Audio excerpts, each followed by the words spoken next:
going on, everyone? Welcome back. Episode 8 of the Sports King.Pod. I'm your host, Dom, as always, joined again up top by the Price brothers, Daniel and Anthony. Guys, we got a lot of fun things to look at in the week of sports and the weekend of sports, of course. So let's just get right into it really quickly. Before we start, we got some quick news that we're going to talk about, not necessarily break it down a whole lot, but we'll start out with the NBA. The 76ers, of course, Daryl Morey, they brought him in. He's going to be the president of basketball operations now. And now apparently it looks like the 76ers are going to try pursuing James Harden for a potential trade or in free agency when he eventually becomes a free agent. Guys, quick thoughts on this. What do we got?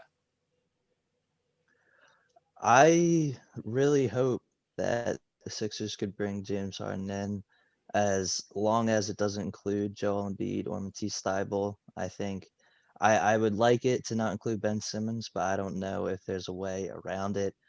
I think Philly just needs to do something different. We can't just keep rolling out and being like, oh, okay, Joel and Ben, they're gonna give us a championship, because I just don't know if they will. Harden, he'll average, at least 30 points per game if he joins the team. I think he'll work well with Joel. There's arguably having two top 10 players in the league could be very, very good for the Sixers. I don't want to give up too much.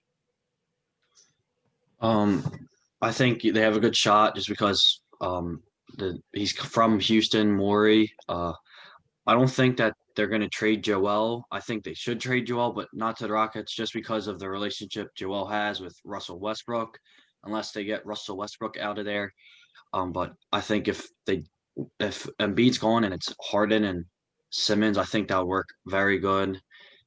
They can play off each other instead of two scorers like Joel and Harden who want the ball. Simmons is okay by giving that ball away or kicking it out, but you'll see a lot of nice moves by Moore. He was a great GM in Houston. Now he's going to be great president of operations in Philly. Yeah, Dan makes a good point. I think Joel and Matisse should remain the only untouchables. I think Ben Simmons being shipped out wouldn't be that big of a deal. The Sixers need to look for someone who could shoot the ball, and Ben Simmons just doesn't bring that to the table, in all honesty. And I don't think Embiid's on his way out because I think Daryl Morey likes him a lot, and I also think Doc Rivers likes him a lot. So I think he stays, and if anyone's getting traded, it's going to be Ben Simmons. So we'll move on. We'll stick in the NBA. NBA players, the Players Association, they're going to vote on Thursday, November 5th, on a 72-game season that could start on December 22nd. Guys, give me thoughts on a shortened season that could start right before Christmas. When the season would have started already, right? If it was normal. Yes, it probably would have started a couple weeks back at this point. I mean, I guess if that's what we need to do to get through to this year, but I don't know if, like, going forward, if we should do that every single year. I mean, I always like the Christmas game, so we will still get that. But I don't really know if it's good, if it's bad. In all honesty, it'll just be weird, I guess. That's really what I have to say about it. Nothing too big. I don't think it's going to be weird. It's just 10 games difference. And they said because of those 10 games not being played, they're going to try to make a 7 to 10 seeds, like have a play-in thing, like how they did in the bubble. And they also talked about just taking the top 16 teams, not worrying about 8 and 8 from each conference. But I don't think that's going to go through. But the 72 games is fine, and because they're heavily pushing for the 7 to 10, like play in thing, which I think compensates for those 10 games that would have been played. And plus you're against better teams, so it's not like you get some easy wins. You have to have good coaching and fight for those wins. But I like the 72 game season. The draft's on November 18th, so that's 2 weeks away. And then free agency starts in a couple of days. So then now NBA season's getting right back into gear. Yeah, Anthony says it perfectly. They're talking about a 7 through 10 seed play-in, which would make it a lot more interesting towards the end of the season. Give teams more chances to get in, which would make it more fun. I think the only problem with it is a lot of other players are saying most of the veterans will probably sit out the first couple of weeks of the season just due to load management. You guys have any thoughts on that? I guess I don't know. It's a little weird. I feel like you should be playing every game if you're contracted, but I get I get load management. It is a strategy that can be used. It's not against the rules or anything. So I can't, punish teams for or condemn teams for doing it because they're allowed to do it. It makes sense in some aspects, but I do like to see guys playing every game if they're healthy. Well, yeah, I agree. If they should, I think it's just being soft, honestly, as a team and as a player. If everyone's dream is to make it professionally, it doesn't matter in what sport. And if you have a chance to play in a professional game, you should be get up right away and not say, well, the season started before I thought it would, so I'm not going to play as much. I'm going to take a couple weeks off. I think that's stupid. They should be playing. They get paid to do that. Get paid big money to play basketball, and any other person will be jumping out of their shoes just to get a chance. So I think it's just players being soft, and they just got to act like a man. Hit the nail right on the head, guys. I agree. Play the games. It's what you're paid to do. I know if I were on a contract, I'd like to play every single game that I possibly could. So, yeah, Anthony said it nicely. Man up. Play some basketball, boys. Got some boxing news real quick. Tyson Fury, heavyweight champion. He's going to fight Ajit Caballo. I probably said that name wrong. On December 5th after a potential fight with Deontay Wilder falls through. They're going to look to reschedule that fight against Deontay Wilder. And he's also scheduled to fight Anthony Joshua twice. That fight is looking to take place in 2021, Joshua says, but uncertain right now if it will.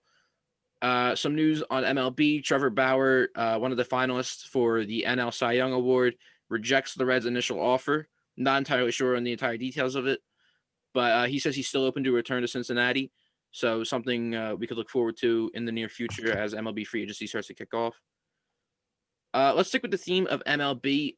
Most of the awards, Gold Gloves, were already announced, and all the other awards, the finalists have been announced. And we're going to make some predictions here on who we think is going to take each award. So, guys, let's start with the Rookie of the Years, and we'll start out with the AL Rookie of the Years. The finalists: Christian Javier of the Astros, Kyle Lewis of the Mariners, and Luis Robert of the White Sox. Who do you guys got taking the AL Rookie of the Year award? Then you got first. I'll probably go with Luis Robert. He had a pretty good season, and he did get a Golden Glove award, which I think is something that's very impressive for a rookie. I don't know too much about him, but I know he batted 233, so not the greatest average, but 11 home runs, 31 RBIs, and that Golden Glove. Probably have to give it to him. For the AL, I give it to Kyle Lewis on the Mariners. Batted 259 with 11 home runs, 28 RBIs. He's a good young player. He stepped up a lot big. Actually, the Mariners were a contender this year to inch their way into that wild card in the playoffs. And there was like a span of time to where he hit a home run every game for like 10 games. And he's a great young player, and he's on a team that's just young and going to get so much better. So I have to give it to Kyle Lewis. Yeah, I agree with Anthony. I gave it to Kyle Lewis as well. I think he had a great season.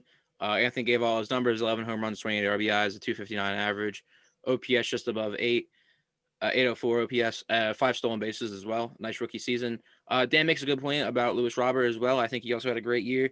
But if it were up to me, I would give my vote to Kyle Lewis. Let's look at the NL Rookie of the Years. The finalists are Alec Bohm of the Phillies, Jake Cronenworth of the Padres, and Devin Williams of the Brewers. Who you guys got taking that? Even though maybe a little bit of a homer pick, I'm probably going to go with Alec Bohm.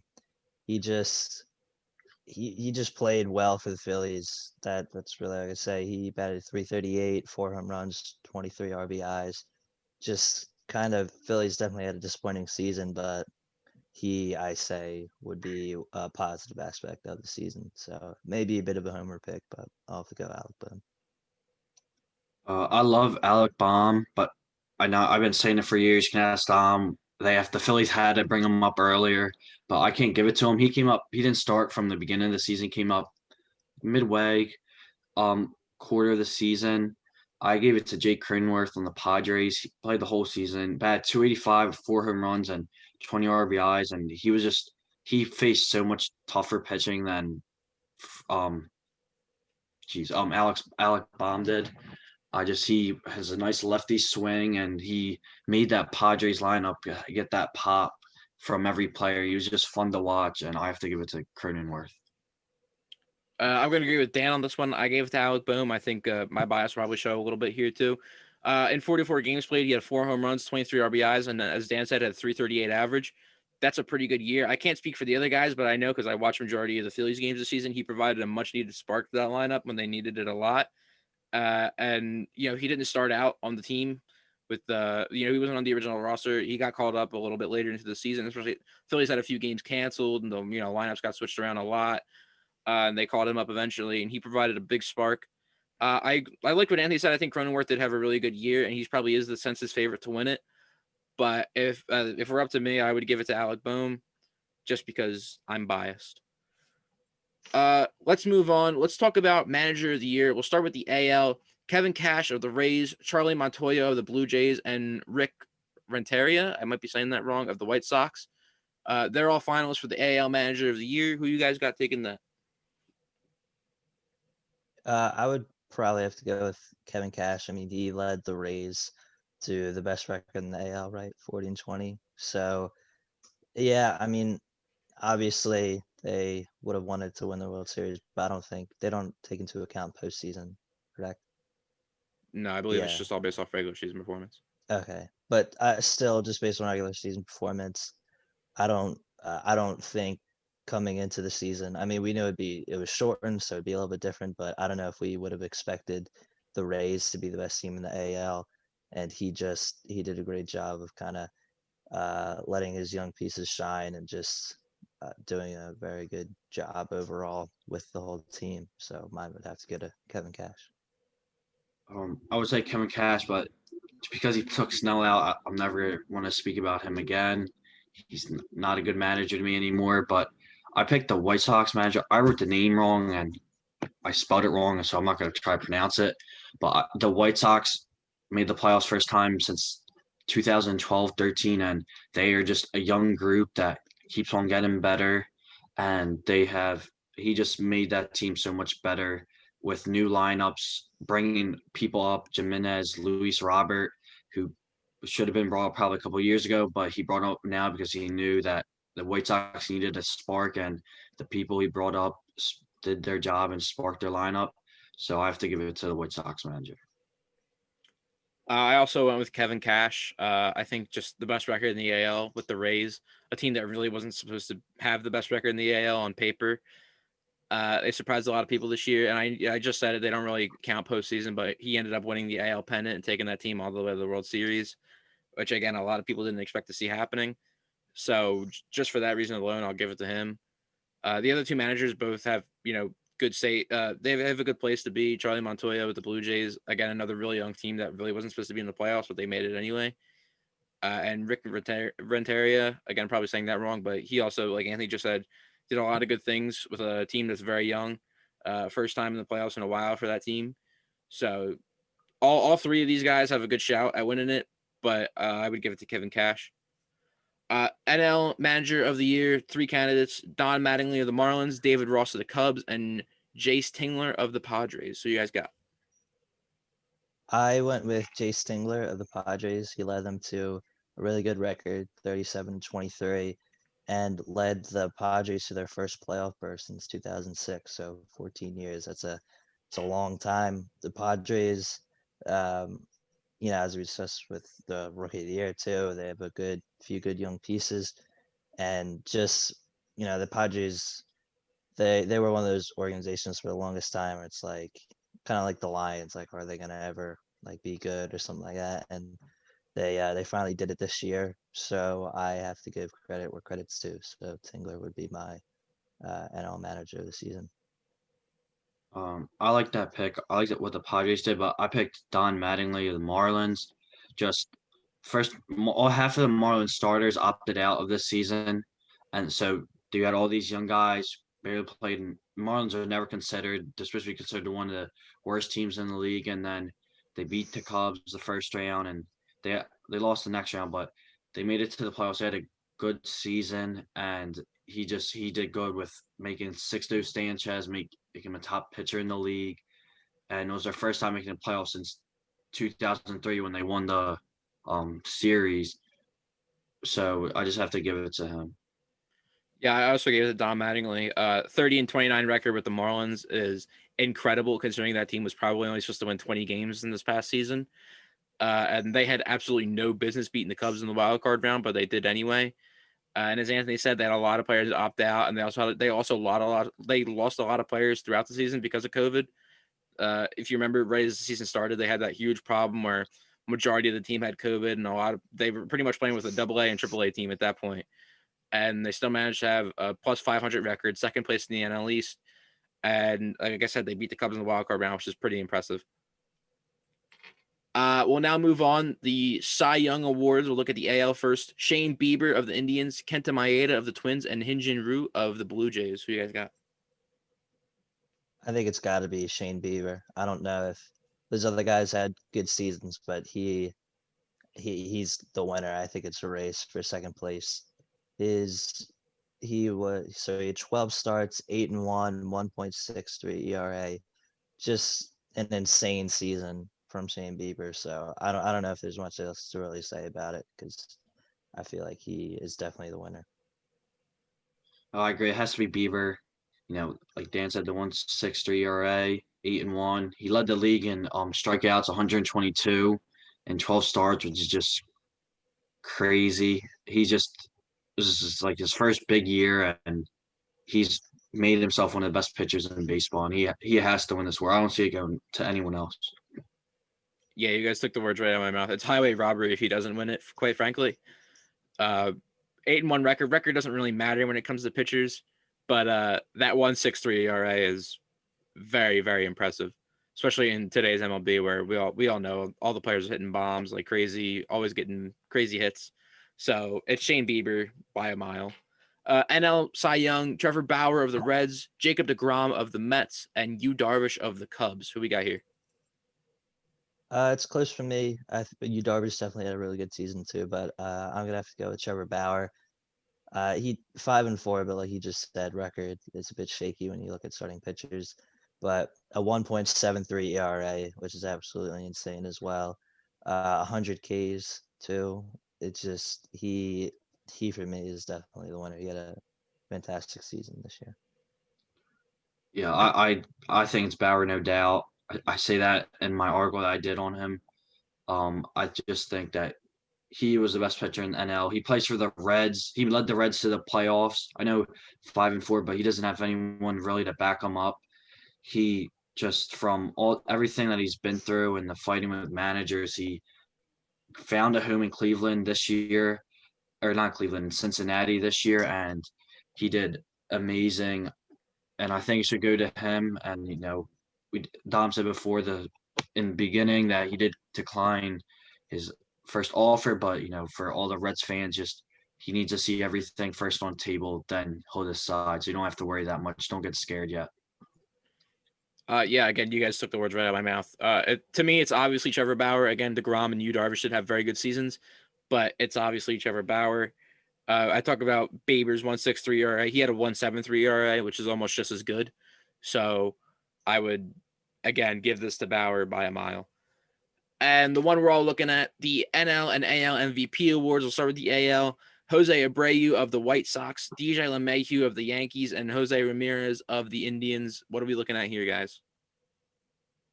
For me, it's got to be Jose Abreu. I wish LeMahieu would have played. He played in 50 games this year. I wish he would have played in all the games.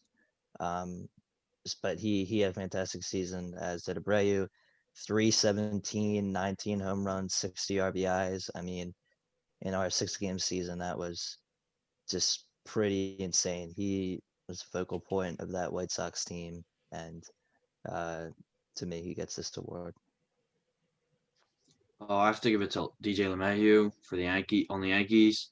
10 home runs, 27 RBIs, 364 batting average. The Yankees signed him as like a player just to sub in, but he shocked everyone, showing that he's one of the best hitters, one of the best players, and he's a utility player, and he helped on the defensive end first or second. And his hitting just got tremendously better. Line drives to gaps with a nice elevated swing. Doesn't pop the ball up that much, so I just have to give it to LeMahieu. Interesting here, boys. We're a house divided. I'm going Jose Ramirez on this one. 17 home runs, 46 RBIs, a 292 average, and a 993 OPS. I think the thing that really did it for me was the 10 stolen bases he also had. I think all around that's a good recipe for an MVP type of guy. And you both make really good points. Jose Abreu had a really good year hitting the ball. DJ LeMahieu also had a very good year, led the league in batting average. But for me, it's got to be Jose Ramirez. I'm not saying it's a no-brainer. It could very easily be LeMahieu or Abreu for this one. But for me, it's got to be Jose Ramirez. All right, and now finally, let's look at the NL MVP finalists: Mookie Betts of the Dodgers, Manny Machado of the Padres, and Freddie Freeman of the Braves. For me, this one's got to get a Freddie Freeman. He had an insane season, played in every game this year, 341 average, 13 home runs, 53 RBIs. I mean, this guy just leader of the Braves, and he's just a fantastic player. So he definitely gets this award for me. I agree. Freddie Freeman, Mike Trout is the best player in baseball, but Freddie Freeman is not far behind him. Not at all. Freddie Freeman is the hardest batter to throw to. Everyone pulls the ball. For him, you can't do a shift on him because he hits it as good as he does to his pull side to the opposite side of the field. And he's just a class guy. And I think he's probably the best player in baseball, tied with Mike Trout. He had a great season. He leads the Braves every year, and he's so underrated. People don't talk about him enough because he doesn't have like the style or swagger that like Betts has or Machado. He's just like a forgotten player, but Freddie Freeman deserves this. Yep. We were all divided on the AL MVP, but we're all on the same page for the NL MVP. I'm also going to go Freddie Freeman. 13 home runs, 53 RBIs, a 341 average, and a 1.102 OPS are absolutely insane numbers for only a 60-game season. It's scary to think about what his numbers would have been if there was a full 162-game season played. And like Anthony said, he's one of the best players in the MLB right now. Personally, I hate the guy because he's on the Braves, and I'm a Phillies fan, obviously. So it's rough playing him a lot of times throughout the year. Nothing but heartbreak and pain when that guy steps up to the plate, especially against the Phillies pitching. But what an incredible player he is, and I think he should most definitely get this award. Mookie Betts had a great year. Manny Machado also had a great year, but this is Freddie Freeman's award to lose at this point, in all honesty. All right, so those were all of our predictions for the awards. The Rookie of the Year, AL and NL, will both be announced on November 9th. The AL and NL Manager of the Year will both be announced on November the 10th. The Cy Young Awards will be announced on November 11th, and the MVP Awards will be announced on November the 12th.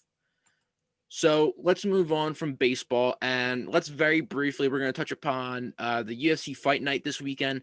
A pretty good middle or light heavyweight main event between Glover Teixeira and Thiago Santos. I would have said this was a clear-cut number one contender match, but now that the news has come out that Jan Blachowicz is going to fight Israel Adesanya, I'm not really sure where either of these guys go after this fight, depending on who the winner is. But we're going to talk about the fight regardless because it's just such an interesting fight.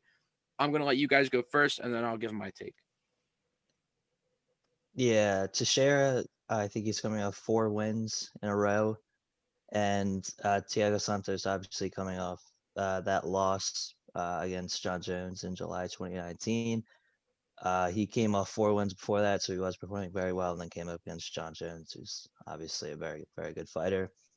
I'm not going to lie, Thiago Santos is my favorite fighter in the UFC. I just love his style, and I think he definitely could get the win. I hope he gets the win, but I feel like it should be a good fight. I don't know, like you said, Dom, I don't know where the winner of this fight will go after this, but I guess we'll just have to wait and see what, Dana White does, which is, never something that is known.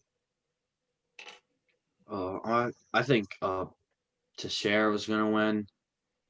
Santos is a good fighter and all, and he did lose to John Jones, and John Jones is a great fighter, so it's not like it was an upset or anything. And he competed very well against John Jones. Just, I don't know where they'll go after this fight. Adesanya, I think if either of them fight him, he still wins just because he's like a maniac. Adesanya, Teixiera takes this fight beating Santos. It'll be a great fight. It won't be like a first rounder knockout or submission. I think it'll go a couple rounds late into the match. Yeah, interesting points on both sides. Dan makes a good point. Glover Teixeira is entering on a 4-fight win streak. This will be his second fight of 2020 when he fought Anthony Smith back in May. Absolutely demolished him, picked him apart. So he's going to look to get his second win of 2020, continue to roll. And as Dan also said, this is Thiago Santos' first fight since his loss to John Jones, where he tore literally everything he could tore in his knee. And that kept him out for a while. This is the third time this fight's been made. It was supposed to happen, I believe, in August, and it was also supposed to again happen in September. But both these guys ended up testing positive for COVID at some point. So it got mixed around a few times and scrapped a few times and postponed a few times. And now it's finally going to happen November 7th at the UFC Apex Center in Las Vegas. It's going to be a good fight. There's two ways this fight goes out, and it's pretty clear cut. If it stays on the feet, Thiago Santos is winning the fight. His power is heavy. He can keep distance well. He's got a huge arsenal from leg kicks to body shots to head hunting at times. And if the fight goes to the ground, it's Glover Teixeira's fight to lose. His groundwork is just way too much, and he's proved it throughout so many fights. These guys, they're UFC veterans at this point. Teixeira's 14-5 in 19 UFC fights, and Thiago Santos is 13-6 in 19 UFC fights as well. Yeah, this should be a good fight to watch regardless. The rest of the card is okay. It's nothing to rave over. Andrei Arlovski does fight in the main event. A guy I'm pretty high on, Ian Hinch. I might be saying that wrong. Ian Hinch. He's fighting. I like him, so look out for him. And, I'll be watching it obviously because I'm a big UFC guy. I'll probably break down most of these fights on the next podcast, depending on how they go and what happens. And I'll definitely be breaking down the main event because that's going to be a fun one. And like you guys said, it's really hard to tell where either of these guys are going to go depending on who wins the fight. I don't know. There could be. I really doubt that they're going to do it. But the way UFC goes, I wouldn't be surprised if one of them ends up fighting for like an interim title. But again, I wouldn't want to see that because they just throw around interim titles like they're nothing nowadays, and they're really pointless. They shouldn't be throwing them around like that. But it just wouldn't make sense to me for them to take another fight because say something happens and Adesanya doesn't end up fighting Blachowicz, someone gets hurt, someone has to pull out. They can make for an interesting backup fighter. Maybe like if that fight does happen, they're saying Blachowicz says he wants that fight to happen in March. So it could be possible that the winner of this fight ends up maybe taking like a Michael Chandler role where he was the backup in a Khabib Gaethje fight. If Thiago Santos ends up winning this fight, then he could play backup to that fight if it does happen in March. But I don't know where either of these guys would go because I don't think they should take any other fights in the division. It would just be stupid. So, and they're not going to get the title fight, obviously, because Jan's going to end up fighting Adesanya. So I don't really know where either of these guys go after this fight, regardless of who wins it. But there's going to be some interesting decisions that the UFC is going to have to make with the two top guys of the light heavyweight division, where they're going to go with this division. All right, so UFC talked about that. Let's move on over to soccer. Matchday 3 of the Champions League took place on Tuesday and Wednesday. Another great day of Champions League action. Dan, you're the soccer guy. What do you got for us on match days 2 and 3 of the Champions League? Yeah, definitely crazy Tuesday and Wednesday. I feel like the first thing we got to talk about is that Group B. Borussia Mönchengladbach defeat Shakhtar Donetsk 6-0. A huge victory for them. Not only securing the 3 points, winning 6-0 goal differential is so important. So right now they're atop the group with 5 points and they have +6 in the goal differential.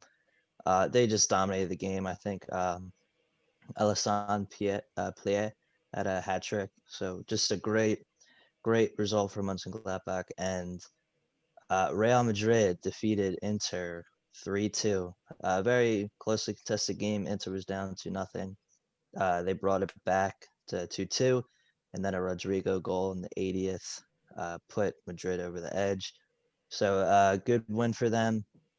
So they're now 4 points. Inter drops They're bottom of the group. They have 2 right now. So this group will be one to keep an eye on for the rest of the remaining 3 games, because for me it's the most interesting race so far, uh, along with another group that we'll talk about soon. But very, very big win for Mönchengladbach. So it's very good if you're a fan of them.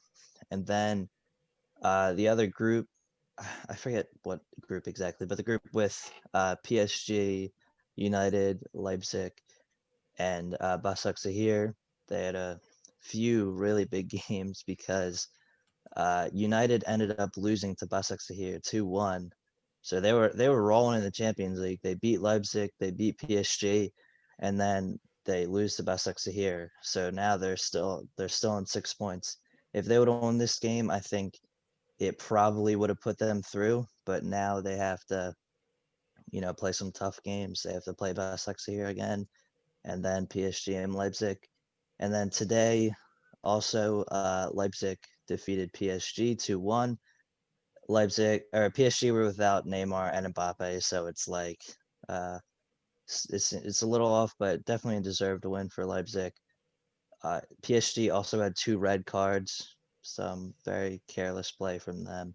So I think they'll be without Kimpembe and was it Di Maria? Idrissa Gueye. Oh, just a guy. Okay, thank you. So yeah, so now Leipzig have 6 points along with United top the group. PSG and Başakşehir both have 3. So this is another group, very, very interesting. Got to keep an eye on. I don't really know what happened to United. Their form in the Premier League has been shaky, but they were rolling in the Champions League, beat 2 very tough opponents, and then I think they were careless. I think they just went into the game and thought, oh, it's Başakşehir. They play in Turkey. They're nothing to worry about. We just beat PSG and Leipzig, 2 top teams in 2 top leagues, and Başakşehir was able to get the better of them. And then there were a few other interesting games. Liverpool absolutely thrashed Atalanta 5-0. Diego Jota got a hat trick. He's been an amazing signing for them so far. I think he's got like 6 in his last 7 or 7 in his last 6, something along that metric. So some very, very interesting results today. Chelsea also beat Rennes 3-0. And it's a very good sign if you're a Chelsea fan, because goalkeeper Edouard Mendy has 6 clean sheets in 6 games that he's played. So after, I'm sure Chelsea fans have nightmares about Kepa last year. So having a short set of gloves in between the sticks is something very positive for them. So those were some of the big games. I don't know, Dom, if you want to point any others out, but a great match day 3. I guess we'll just go over the other games to briefly touch upon them. Lokomotiv Moscow and Atletico Madrid drew at 1-1. Ajax beat FC, I don't know. Midland 2-1. FC Porto beat Marseille 3-0. Bayern absolutely thrashed FC Salzburg 6-2. Manchester City beat Olympiacos 3-0. Those were games from Tuesday. Games on Wednesday, Juventus beat Ferencváros 4-1. Zenit and Lazio drew at 1-1.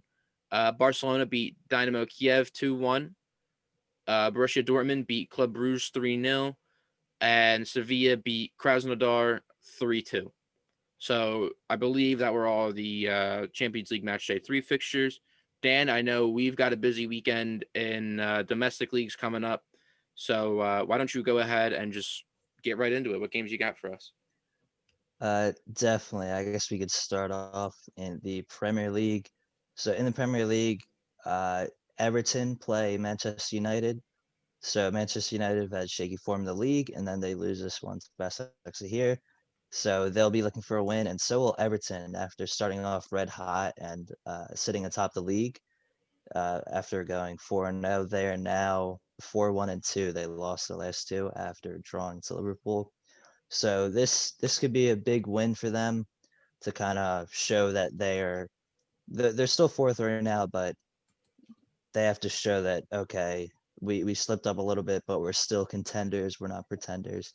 So that could be a big game. And United are still in 15th, so they desperately need a win. They're currently behind teams like West Ham and Crystal Palace, so they need a big win. Also in the Premier League, big one, Liverpool versus City. Liverpool are atop the league right now, and City are in 10th, I believe. So City definitely need a big win. These are the two juggernauts in the Premier League, the two favorites. So it'll be interesting to see how this match goes. City, they've been playing well as of late, so Liverpool. But I think I guess I'll just go in because it's my prediction for the weekend. I think that Liverpool will win this game. They, like I said, both are in semi good form, but I feel like Liverpool has looked better as of late. Diego Jota, Mohamed Salah, their offense has been clicking. Uh, City has been winning games 1-0 in the Premier League, 2-1, which is something that they're not accustomed to. And I don't think that their replacements to players like David Silva have clicked yet. The defense is still, it's been better, but it's still a little suspect. And even with Liverpool without some of their center back options, I think that they'll definitely get this one. And then I guess another really big game, we're going to move out of England and go to Germany. So Borussia Dortmund play Bayern Munich on Saturday. These are the two best teams in Germany. They have been for a while. Uh, Bayern is rolling right now. So is Dortmund. Dortmund have been playing well, but I don't know if Dortmund will have enough to beat Bayern. Holland will have to have like a really, really good game. But that's definitely a game to watch over the weekend. So yeah, Dom, any other games you'd like to I'll just talk about? highlight some games in the Serie A because that's the league I watch the most. Juventus, they're going to play Lazio, and Inter Milan, they're going to play Atalanta. Two good games. They should be a lot of fun to watch, especially that Inter Atalanta game. It should be a really high scoring affair between those two. Honestly, I would look to see that game end maybe like 4-3, maybe 4-4 draw. Who knows? And Juve Lazio is a fun game because those were the two teams neck and neck last season, right before the COVID break happened, and then Lazio kind of fell off. I mean, Juve did too, but Lazio fell off really badly. Lazio currently sits in 10th, and Juve is in 3rd. So this is a big game for them. Lazio's in 10th, but they have 10 points, and Juve's in 3rd, and they have 12 points. So it could change a lot. Serie A has been pretty competitive so far. So we'll look to see how this game could match up. And then, like I said, the Inter Atalanta game. Atalanta sits in 4th, Inter in 6th. Only a 1 point difference between those two teams. Inter with 11 points, Atalanta with 12. So Serie A table could look pretty different after this weekend if some results go differently. There are some other smaller games out there that could also switch up the top of the table right now. But AC Milan seems to be in firm control with 16 points, and Sassuolo currently sits in 2nd place with 14 points as well. So not sure how long that's going to last because Juve is starting to get a little hot. Alvaro Morata is the man in form, if you ask me. 2 goals in the Champions League on Wednesday, Matchday 3. And I believe he scored a goal on last weekend in the Serie A as well. If not, he's been scoring goals like crazy. He's tied for the most goals in Champions League right now.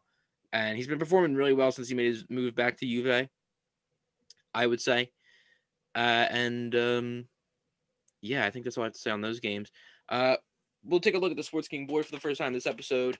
Dan mentioned a few games so far. Here's the list of every noteworthy game I would say this weekend. PSG versus Rennes in the Ligue 1 is interesting, and we don't really talk about it all too often, but the MLS decision day, the final day of the regular season, is on Sunday. So if you're interested in the MLS, that's on Sunday. You see your Real Madrid's on there. They're going to play Valencia. Barcelona is going to play Real Betis. And just about every other game on here has been talked about. Leverkusen is going to play Gladbach in another game in the Bundesliga. So it's going to be an interesting weekend in soccer. You can be sure we'll be talking about any and all of these results on the next episode of the podcast. And you can also hear about it from us on our Twitter, as we usually do. So go check that out. And of course, as always, we'll keep you posted on soccer and interesting scores. Any interesting, if someone scores a crazy hat trick, we'll tell you about it, like we always do. So stay tuned. Be on the lookout. Stuff's always coming out. So let's move on from soccer, and I guess let's hit NFL Week 9. Let's move into the NFL. It's going to be a fun week. There's a lot of good games to look forward to in the NFL this week. It all starts with the Thursday night game on November 5th. The Packers are going to play the 49ers. Both these teams are getting hit hard by COVID right now. There's a lot of players who are going to be out. The 49ers are injury-riddled, one of the most beaten and battered teams in the NFL right now. They're going to be without George Kittle, which looks like for the rest of the season. Jimmy Garoppolo is going to be out for an extended period of time. They still got Raheem Mostert on IR. Deebo Samuel is going to be out. Brandon Ayuk is going to be out. They've got a couple other running backs beat up. The team is just not healthy right now. Nick Mullins is going to start at quarterback tomorrow. I don't even know who his number one wide receiver is going to be with Ayuk and Samuel both out, and they just dropped Deontay Pettis on the waivers.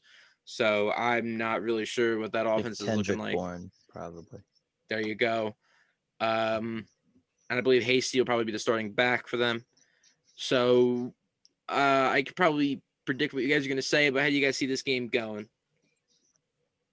I think the Packers are gonna get this one. Like you said, the 49ers are so injury riddled, and then COVID.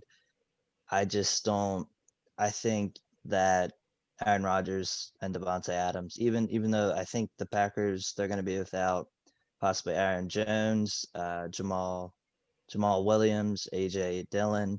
So I think Dexter Williams is gonna be the starting running back. So I don't know how much of a running attack they'll have, but I think Aaron Rodgers with Devontae Adams, Allen Lazard may be coming back too, which will be big for them because the Packers did not trade for a wide receiver on the trade deadline. Still doesn't make sense to me.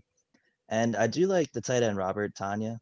I think he's played exceptionally well in one game this year. I think he had 3 touchdowns, but he's been pretty solid. He played pretty well last week. I think he had like 5 receptions for 80 yards, something along those lines.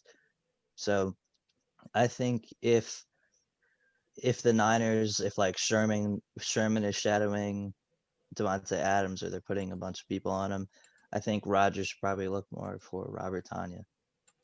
But the Packers definitely should win this game. I agree. The Packers should win this game. If it was just like Garoppolo's out and all the wide receivers still there, I'd say it would be a closer game because Mullins isn't a bad backup. He proved himself numerous times that he can compete. But I just think the Packers have to win this game. They're coming off a loss last week against the Vikings.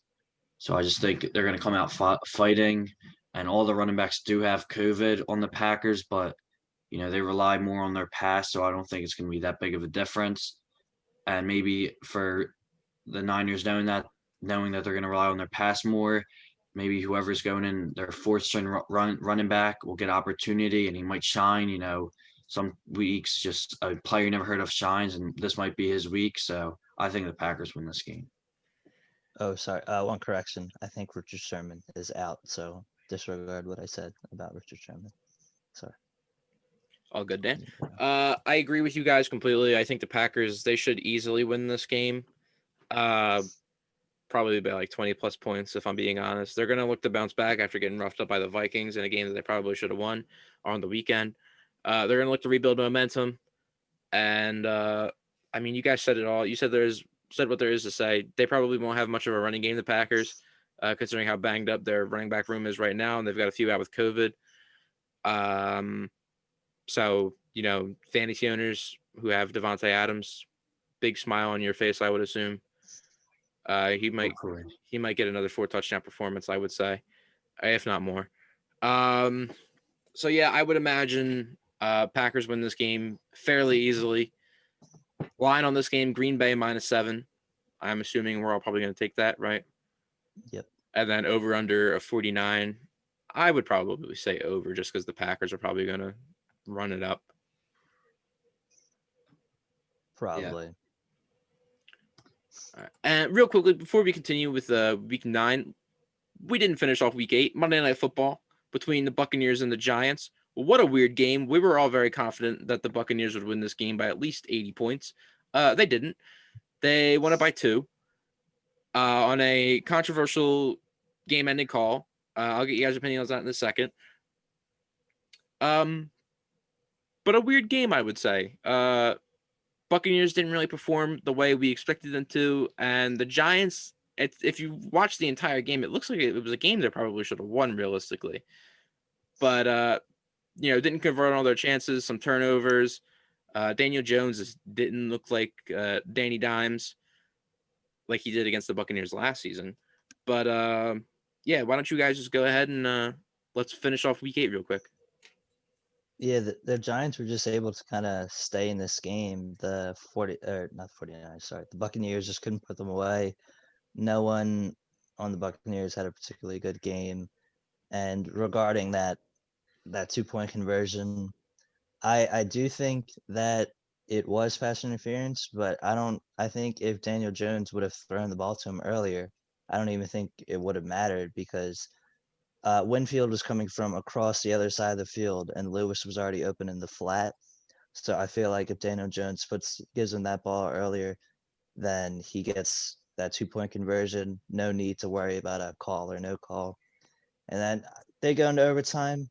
Giants they still possibly could have lost it depending on the coin toss, things like that. But I feel like the Giants performed well.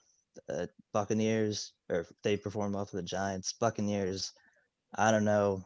It's just weird. They've steamrolled some teams and then they go and win this one by 2 against the Giants. Yeah, I just think, the Monday night games and Thursday night Bucks just for some reason aren't playing good. The Giants, Dan Jones, I love Dan Jones. I think he's a great quarterback, and the Giants have a good future with him as their leader. It just, Lewis was open a little earlier if he threw it.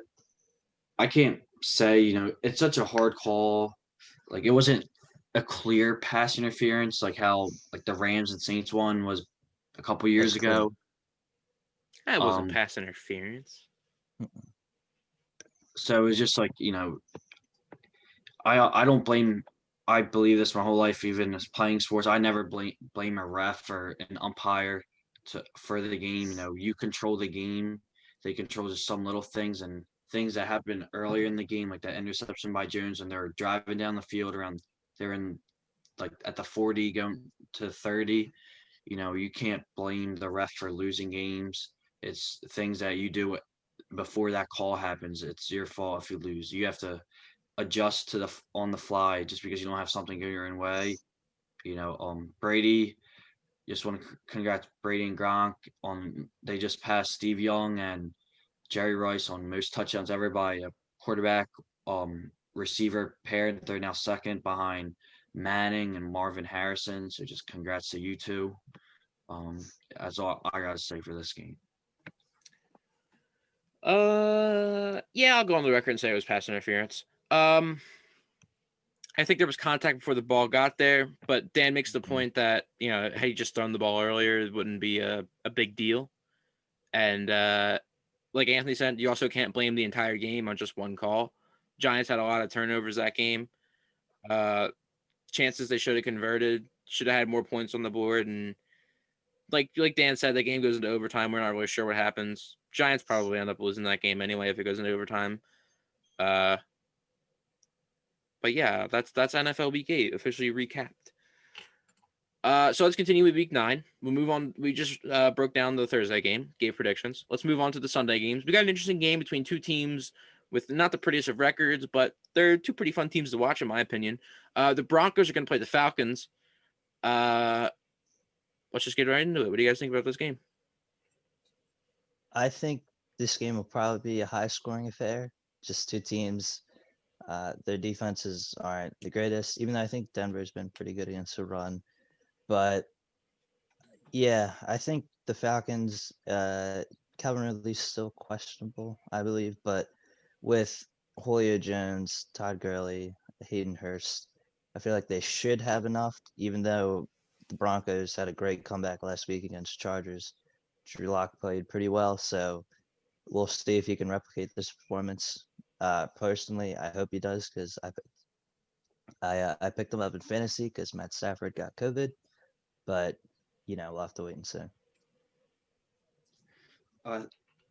Sorry. I think it'll be a good game, high scoring. It's two offensive teams really. Even the Broncos defense are better than the Falcons defense, so it'll be like they'll have a little more of a test than the Broncos will on offense.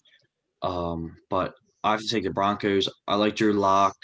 I like the Broncos from the beginning of the year. I wish that there was no COVID or players getting hurt as much and they had a full team because I really think they would be a great contender. So I have to take the Broncos in this game. I think it'll be like a nice high scoring game. Yeah, I think I want to go Broncos too, honestly. Impressive performance against the Chargers. Drew Lock looked somewhat good, I would say. And they got a couple of my Penn State boys, KJ Hamler and Deshaun Hamilton, so Yes. represent for my guys. I'll take the Broncos in that game. It doesn't really matter who wins, I think, but Broncos get to 500 going to 4-4 if they win this game, so good for them. Let's move on. We got a really interesting game. The 6-1 Seahawks, they're going to play the 6-2 Bills in Orchard Park. How do you guys see this one going down? I feel like Seattle will probably come out with this win. The Bills, they're 6-2. They probably deserve to be 6-2, I would say. But the past, I would say 4 weeks, ever since I think the Chiefs game or the Titans game, they just have not looked themselves. Josh Allen, yeah, just that. They're definitely still going to make the playoffs considering their division, and that they are a good football team. Josh Allen, I don't know what happened. I mean, he was super hot at the beginning of the season, MVP talks, and now definitely not there. I think he just needs to start performing better. But against the Seahawks team, I don't know if they'll be able to outscore Russell Wilson. I mean, it seems like if Tyler Lockett goes off against Cardinals and the team will be like, okay, let's focus on him. And then DK Metcalf goes off. So they just have so much on offense. If Chris Carson plays, it's going to be good for them. If not, DJ Dallas was perfectly serviceable. So I don't think if Chris Carson doesn't play, I don't think it'll become to much detriment of the Seahawks. So I think they should come out with this win, be 7-1. I agree. The Bills are just going down. They're a good team, but they're not. They're not like a Super Bowl team yet, and they didn't fix anything at the trade deadline, or add anyone. So I think the Seahawks are just hot. Wilson, Metcalf, they're starting to be like a dynamic duo. Metcalf make himself one of the best receivers in the league. Wilson have an MVP type year. I know the defense for the Seahawks isn't that good, and especially if the Bills, are like how they were the first couple of weeks with that firepower offense. So I think if both offenses are rolling, we're going to see a high scoring game. But if the Bills are still stagnant and slow moving, the Seahawks are just going to slaughter them. Yeah, you guys said it. Bills are definitely on their way down. I feel like their last few performances just haven't been good. And the Seahawks are the complete opposite. They're on the rise. They lost that game to the Cardinals, but even that game wasn't that bad of a loss. I like the Seahawks. I still think they're probably the top team in the NFC, and they're the team to beat, in my opinion. And I think they should have Chris Carson. He was a game-time decision for their game last week, so I think he should be able to go this week. But if not, Dan said DJ Dallas did have a pretty good game, so he could fill in very nicely and continue to, build a name up for himself. And of course, they got two great wide receivers in DK Metcalf and Tyler Lockett. You can't double one of them because then you're leaving the other one open. So the Seahawks, they've got all the necessary ingredients, and of course, Russell Wilson's having a great year. So I would take the Seahawks in this game. Before we look at the line for this one, I'll go back to the Denver Atlanta one. Atlanta -4. Anyone going to take that? I'll take it. I'm going to take it. I'm assuming you two aren't because we picked the Broncos. So over under 50 for that game. Over. Under. I'll take the over. I could see where Anthony's going with the under, but I'm going to take the over. And the Seahawks Bills. Seahawks by 3. Yeah, I'll take Seahawks by 3. I'll take it over, or not over. Seahawks more than 3. Yeah, I'll take that as well. Over under 55 for that game. It'll be close. I'm gonna go with the over again. I hope we have a fun weekend. So Can I buy a point and make it 56 and say Mm, under? Why would you do that? We think there's gonna be 55 on the dot. Yes, around there. Well, Anthony says they'll just break even then. I'll take the under. Anthony, we'll give you your +1, and you can go with the under. Okay. We'll move on. The 5-3 Bears are going to play the 5-2 Titans in Tennessee. What do we got on this one, guys? I think it'll be a good game. I really do. The Bears have a very good defense, and their offense. It's very odd. They can move the ball really well at points, and then they can be super stagnant. There's, if you go on Instagram, you'll find memes about how watching paint dry is like more entertaining than the Bears offense. But Nick Foles can throw together some good drives. And the Titans, they've lost 2 in a row, right, to the Steelers, which we all kind of got, but then a bit of a bad loss to the Bengals last week. The Bengals have been performing better than the record, but if you're a Titans fan, you definitely can't look at the game and be like, oh, well, the Bengals are really good, so it's okay that we lost. So it'll be an interesting game. I think that the Titans are gonna bounce back. I feel like Derrick Henry, Corey Davis, AJ Brown, I think all those guys will have a good game, and it should be enough to offset the Chicago defense. I take Titans. I don't think the Bears are a good team or mediocre. Here we go Their again. their their record does not reflect with the team they are, not in a good way. I love Nick Foles to death, and I wish him the best, but I think Titans win this one, bounce back from the loss last week. I'm gonna go Bears. Why not? I respect it. I'm gonna go Bears. I think I like the connection that Nick Foles and Allen Robinson have. I think that's a pretty underrated quarterback wide receiver duo in the league right now. It's not amazing, but it's pretty good. And like Dan said, they got a really good defense. I feel like that defense could stop Derrick Henry at the line a lot, and they can cover pretty well. So I'm not sure how good of a game that AJ Brown and Corey Davis are gonna have. So I'm gonna take the Bears in this one, guys. Look at the line for this game: Tennessee by 6. Ooh, 6. I don't know about 6. I'll probably take the Bears in that one. You want to take a put? We can take away a point, Dan, if that would help you, because we gave one to Anthony, so we can give you No. one. Well, no, in betting you have to buy it or buy to take away. It costs you more money, but All you right. don't, and Well, you don't win as we make much. the rules here, okay? So Dan, would you take Tennessee -5? No, I think they'll win by like 3 or something. So I'll take the Bears plus Okay. 6. What about you, Ant? I'll take the +6. 5 or 6, I think is right where they're gonna win by. I'm going Bears by 1 million, baby. And then over under for this game 46.5. Under. I agree. Yeah, I would say under too.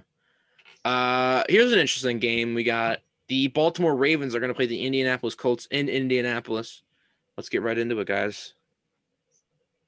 I think that the Ravens will win this game. I think they're going to come back after a tough loss, and they're going to be quite angry. And I think they'll actually win this one by a lot. I know the Colts have one of the best defenses in the league, but so do the Ravens. And I think there's a lot of negativity around them right now, and I think Lamar Jackson is going to bounce back. The running game still looked good last week against Pittsburgh. J.K. Dobbins and Gus Edwards looked very, very adept, even without Mark Ingram in there. So, and I'm not sure. I think Jonathan Taylor is still questionable, even though he hasn't looked amazing as of late. So they could be missing that. I think Jordan Wilkins also questionable. So Naheem Hines might be like the main back, and he's more of a pass catcher. But I don't think that the Colts offense will be able to move against this Ravens defense, if I'm being quite honest. They haven't they scored 41 last week, right? 41 against Detroit, but that's Detroit. So I think the Ravens will. I think they're going to smoke them. Maybe a bit bold, but I think they're going to smoke them. No, I don't think it's well. I agree. I think they're going to smoke them. Like the Bears, I think the Colts are a mediocre team. They have a great defense, but their offense is not good. They have a good offensive line. I give them that, one of the best in the league. But I have the Ravens coming back. They're going to come out firing. If they're up 30, they're going to keep Lamar in because they have to show everyone that they're still a top team. No mercy. The Ravens, people used to fear them. Now I think people just baby them. There's no fear when you play the Ravens. So I have the Ravens by a lot. I agree. Yeah, well said, guys. I think the Ravens, they should win this game. Probably double-digit victory, I would say, for them.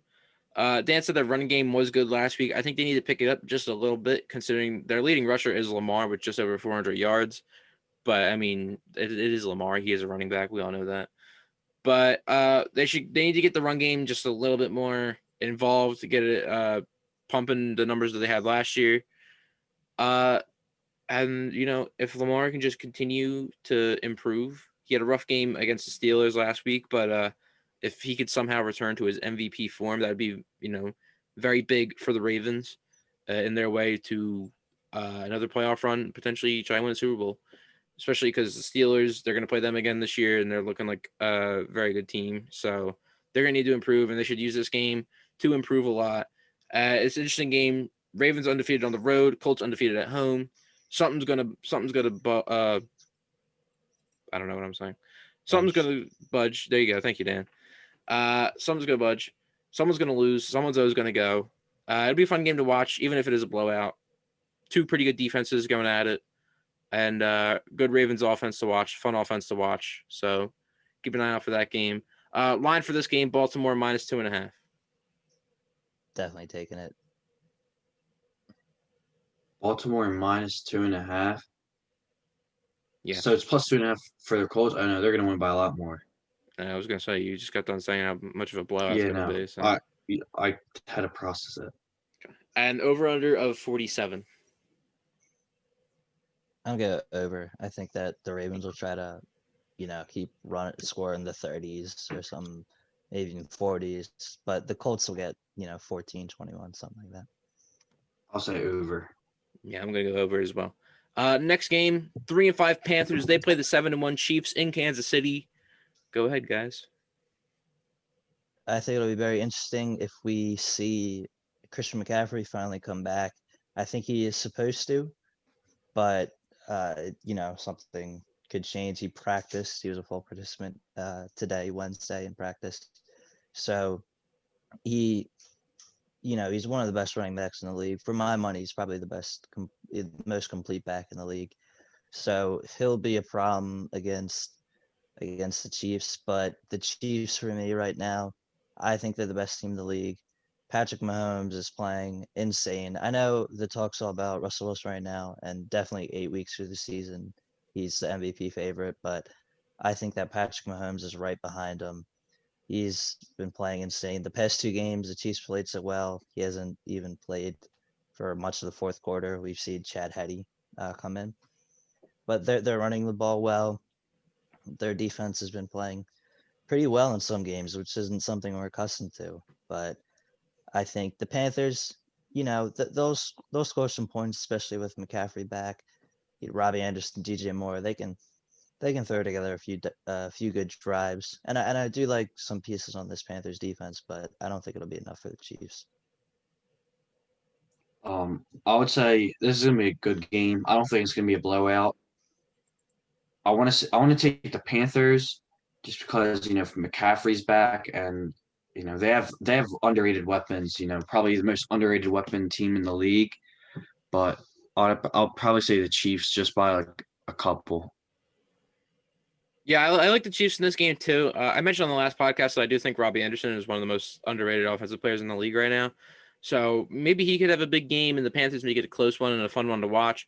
But I think the Chiefs should win this game. I think their run attack is very well, and Dan said that Patrick Mahomes is still playing at an MVP type of level, even though no one's talking about it. So the Chiefs should win this game. I would say I'm not going to say they win by a lot, maybe by like a touchdown, maybe by like 9 points, but should be a fun one to watch, I would say. Hopefully it's a fun one to watch because both these teams are usually pretty fun to watch.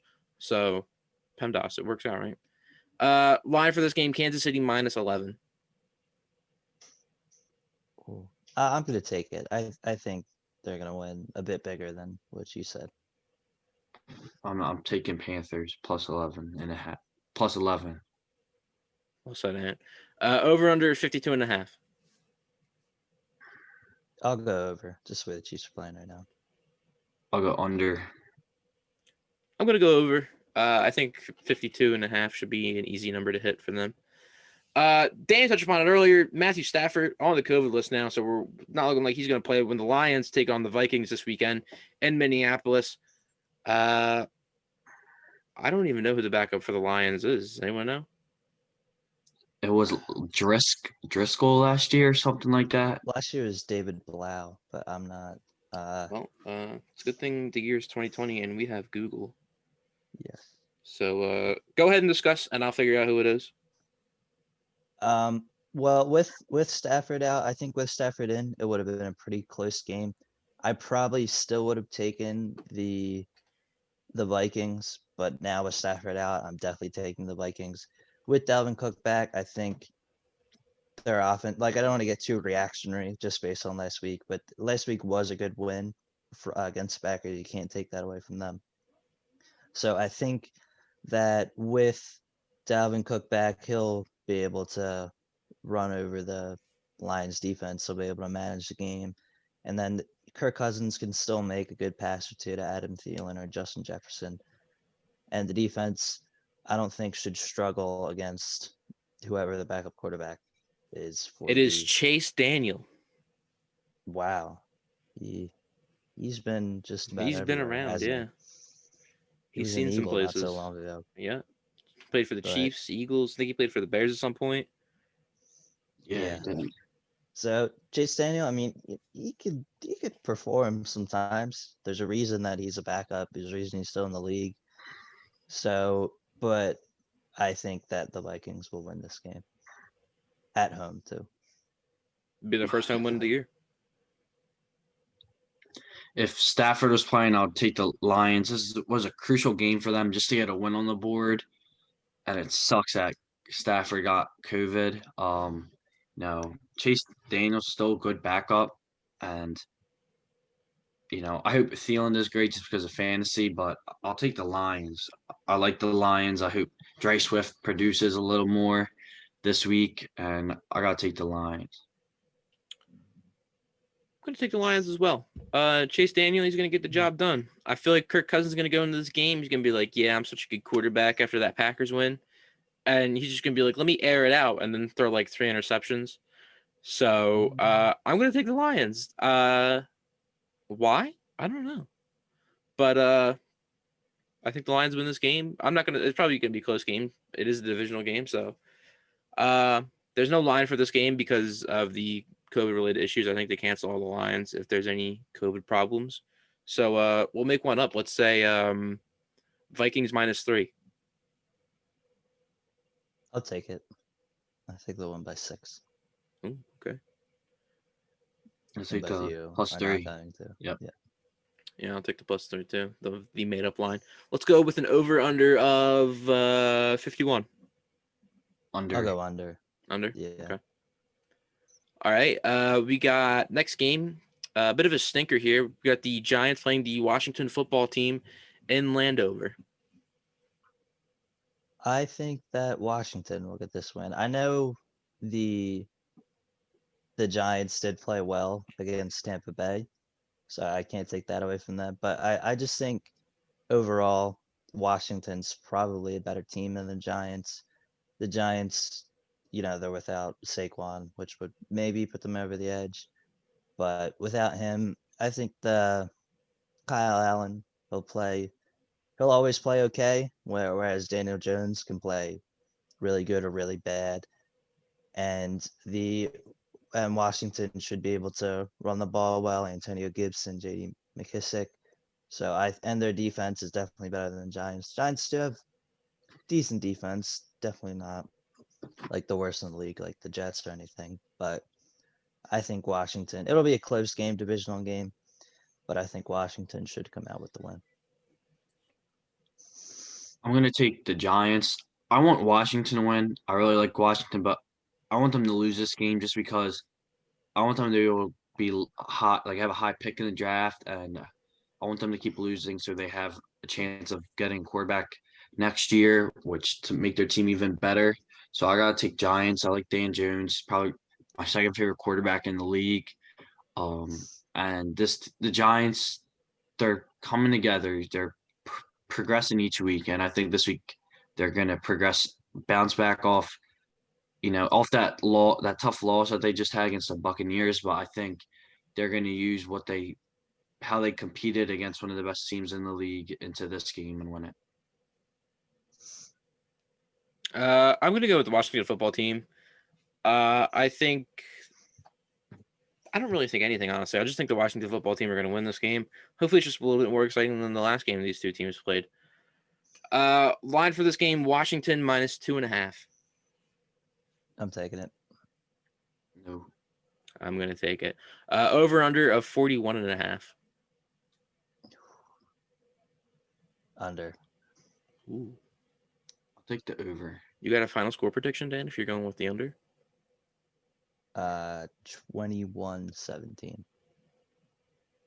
So that's 38. I'm going to take the over. I Nah. feel like that's a low number, so I'm going to take the over. Let's go with like a 42-35 game. That'd be fun. Jeez, I hope so. That would be better. Sure. Why not? Why not? All right. Next game: Texans play the Jaguars. Jaguars are going to be without Gardner Minshew. What's the name of the guy starting? Jake Luton. Jake Luton. He's going to be starting for the Jaguars. I believe Minshew has a thumb injury, so he's going to be out. The Texans, they still have Will Fuller and Kenny Stills in their roster after a weird trade deadline. So, how do you guys think this game is going to play out? I think it has to be the Texans. If Minshew was playing, I probably would have taken the Jaguars, but I just don't know if Jake Luton is going to be able to. He hasn't played a game so far this year. I don't know if he's ever played a game. I don't know if he's a rookie or has just been a career backup, but yeah, it probably has to be Houston. Deshaun Watson's been playing better as of late, so I think that they should get this one. It'll be it's a division game, so it should be maybe closer than it probably should be, but we'll have to see. I agree. If Minshew was there, I would take the Jags, but he's not. And Watson's been playing better. And, I don't know what happened at trade deadline. I'm surprised Fuller and Stills are still on the team, but they just have more weapons. It'll be a cool battle to see the rookie CJ Henderson versus Will Fuller. So I got to take the Texans on this game. I think it'll be a surprising higher scoring game. I'm gonna go with the Texans. I think it's an obvious choice. I think they're probably gonna win it by a pretty decent margin. I'd probably say by like 10 points, maybe.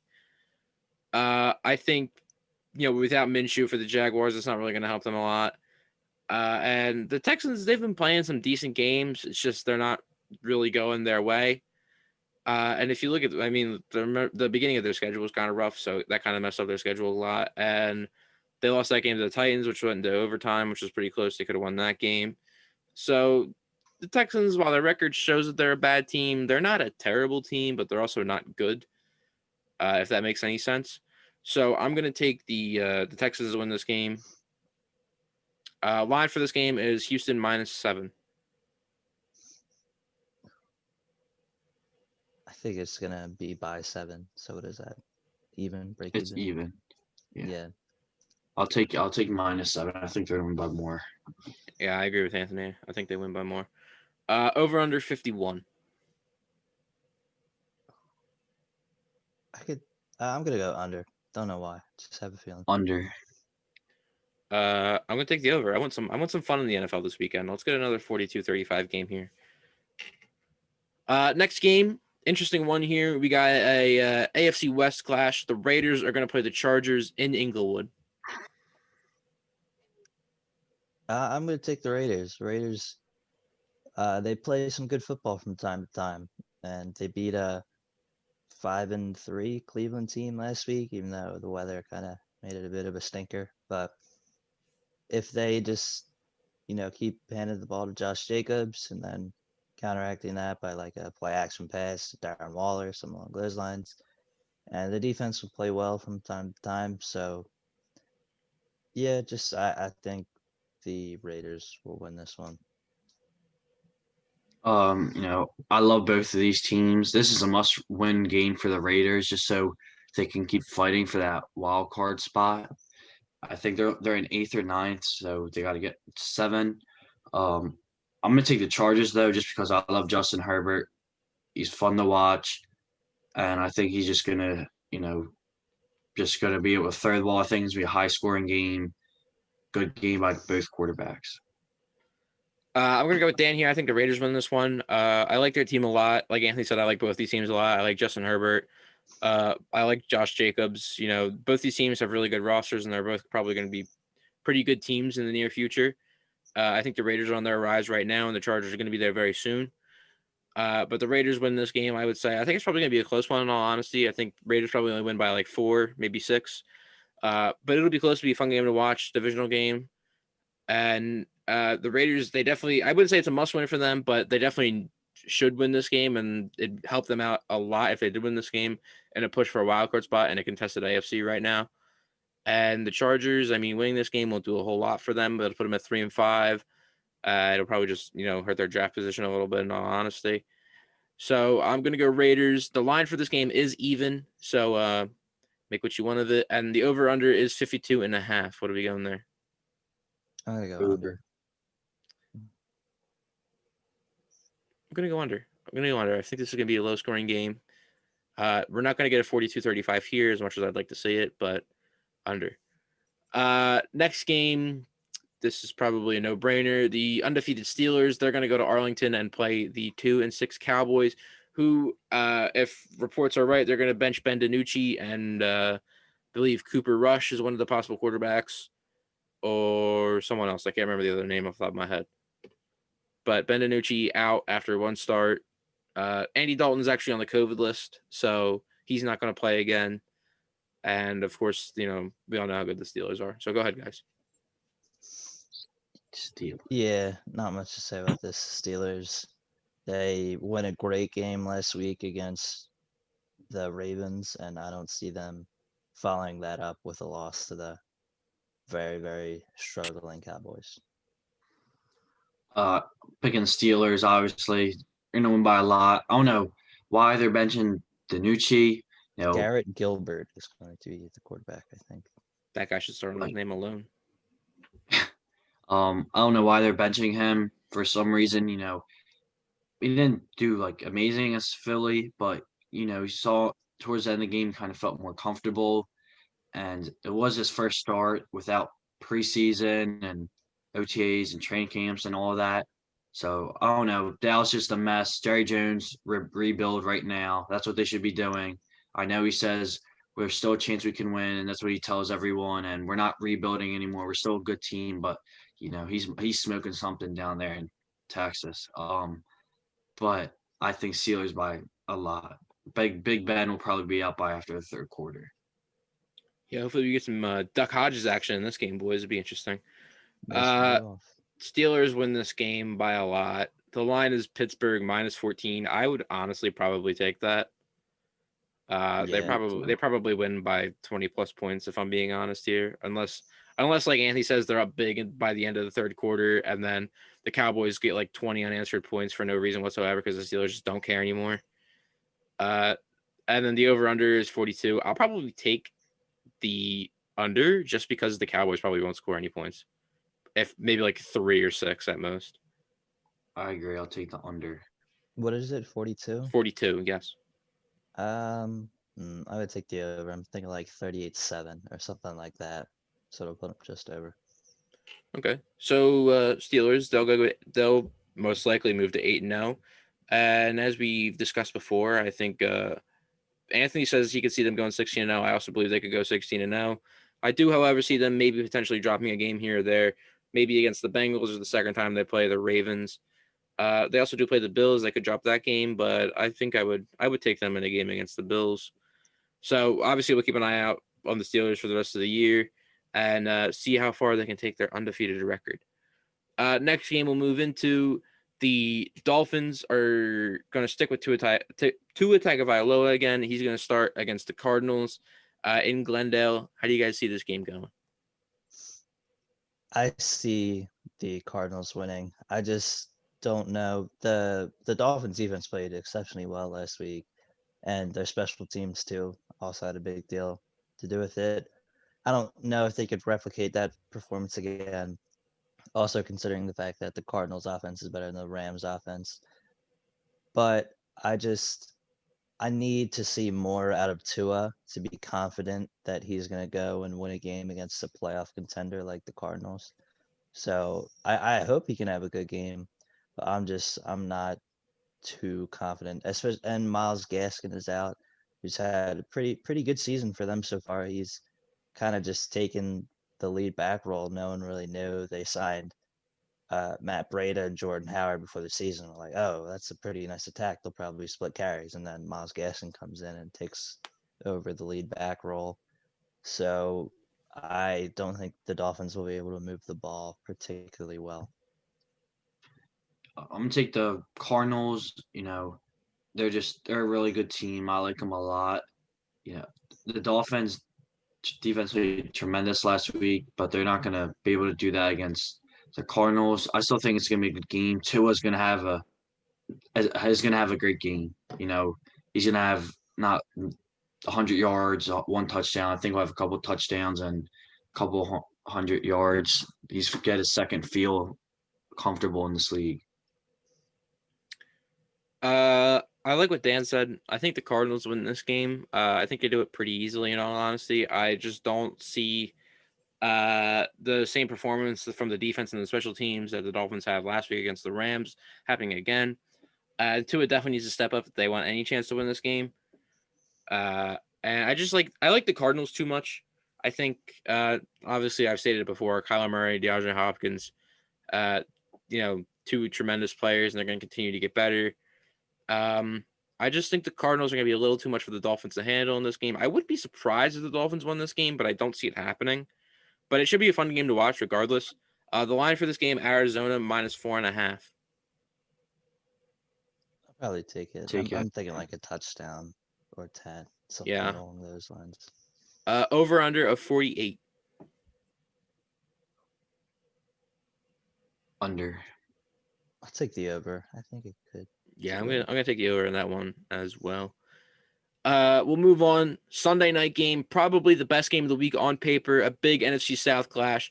The 5-2 Saints are going to take on the 6-2 Tampa Bay Buccaneers. Antonio Brown expected to make his debut for the Tampa Bay Buccaneers, and a big move for them. It should help their offense out a lot, as if they needed it. And the Saints, they're going to look to. I would say they're going to look to bounce back after a bit of a weird performance against the Bears last week. So go ahead, guys. Yeah, this is definitely, I think, the game of the week. It's a huge game because the Saints are right 5-3, and then 5-2, 6-2. Oh, 5-2. Okay, so yeah, this is for top spot in the NFC South. The Saints may get Michael Thomas back. He was a limited participant today in practice, but at least he practiced. So that'll be huge for them because regardless of what you think about him or not, slant boy, whatever, he performs. You can't take that away from him. He had an exceptional season last year, broke the receptions record, which I never thought was going to happen because Marvin Harrison Peyton Manning threw him the ball almost like every play that year, it seemed like. But if they get him back, it'll be, I feel like, a totally different game because the Saints have been uber reliant on Alvin Kamara, and he's delivered so far. He's having an exceptional season. But I think if the Saints if the Saints are able to stop the run, kind of contain Leonard Fournette and Ronald Jones, I feel like they'll have the edge in this game. And especially if Michael Thomas plays, I'm probably gonna have to lean towards the Saints. It'll be definitely a really good game though. I'm taking the Buccaneers. You know, Antonio Brown's going to help tremendously. I saw something today that Tom Brady and like LeBron, when they need their superstars, they're going to feed them when they need a scorer. So, that meaning like when you might not see Antonio Brown, especially you haven't seen Mike Evans get a lot of receptions, but when they need a score and they're in the red zone, you'll see a lot of receptions, 1 yard passes to Mike Evans, get touchdown. That's what LeBron does for AD. When they need a bucket, he's going to give it to AD. Um, but I think the Buccaneers win this game. It's going to be close. I think for week one was just, a new team for Brady, and the Saints played amazing. I'm not going to lie there, but now the Saints have fallen off. They don't look as sharp defensively or offensively as they did the first 2 weeks. So I'm just going to take the Buccaneers. Probably a high scoring game, only by like a within 7. I'm going to take the Buccaneers as well. I feel like the Saints have been kind of lackluster as of recently. It's not like they've been absolutely garbage, but they haven't been the team that they should be. They have been a little roughed up, as Dan said. Michael Thomas hasn't played in a while. They're looking to get him back as he'd boost the offense a lot. And I'm not sure. Did Emmanuel Sanders play last weekend? I don't think so. No, I but don't think could so. be wrong. Well, I think he has Rona or was around someone with Rona, and he was on the list. But if they can get him back, that'd be great too. But it's a good offense, and it should be performing a little bit better. But I understand why they're not. But I'm going to take the Buccaneers to win this game. I think Antonio Brown's probably not going to have a huge game. He may have like 1 catch or 2 catch. I don't know. I don't even know how many snaps he's going to play. But he probably won't have the biggest games. But I think the Buccaneers and Tom Brady, Anthony's favorite team, Anthony's who he claims is the best team in the NFL. It's not my favorite team. My favorite team is the Patriots. Tom Brady's my favorite player. The way you talk Think about them, them you make Gronk. them sound like they're your favorite team. So No, not even you near. can shake your head all you want, but you've said multiple times on this podcast that you think they're the best team, and That doesn't you're matter. always talking about Tom Brady. So My it's favorite okay. player. No one's judging you. It's okay. All right. I'm not. They're not my favorite team. No one is judging you. It's okay. Last year the Chiefs were the best team, no but the one- Patriots were my favorite. Is judging you. It's okay. Oh. Buccaneers win this game. I've lost every single thought I had about it because Anthony just started yelling at me for no reason, but it's okay. Tampa Bay -5 is the line. We taking it? Dan probably not because he said the Saints are going to win. Yeah. Anthony, are you going to take -5? Yes.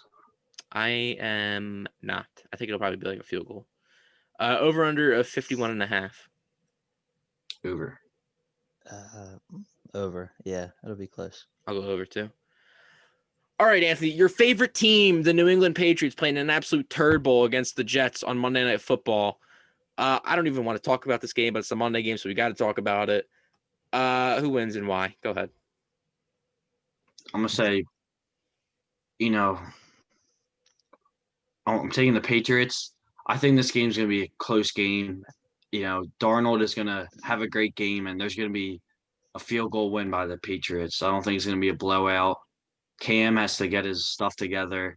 Honestly, I like Stidham. I'll put Cam in, kind of like how when Hurts comes in for the Eagles, and they do those option plays or RPOs, just throw the defense off. But Patriots win. Going to be a close game. Darnold is going to have a good game, and the Jets announced that he's their future, so they're going to make sure he's happy. You know what? I'm gonna go with the Jets. The Patriots have not looked good. Obviously, the Jets haven't either, but you figure they can't go 0-16, right? And if I'm looking at their schedule, I mean, they very well could, but this is the game for them to win. I think it'll be funny, so maybe that's a bit of a reason why I'll pick it. But Frank Gore, Samaje Perine, right? That's the other running back. Maybe they go off. Maybe Brashad Perriman has a good game. Denzel Mims. who knows? But let's, JETS, Jets. You know what? I'm going to take them too. I think the Jets win this game. I think they go 1-15. They don't go 1-16. They go 1-15. This is the game they win. This is their chance. The Patriots have been playing absolutely garbage as of recently. This is their chance to win a game. So I'm with Dan. The line is -7 New England. No way. Not a chance.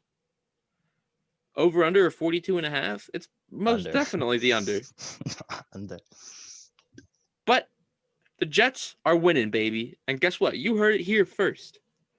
So when the Jets, when we're back here, well, I guess it'll be the next midweek installment of the podcast. But when we're back here talking about it, and me and Dan are smiling, wearing our Sam Darnold jerseys because the Jets won,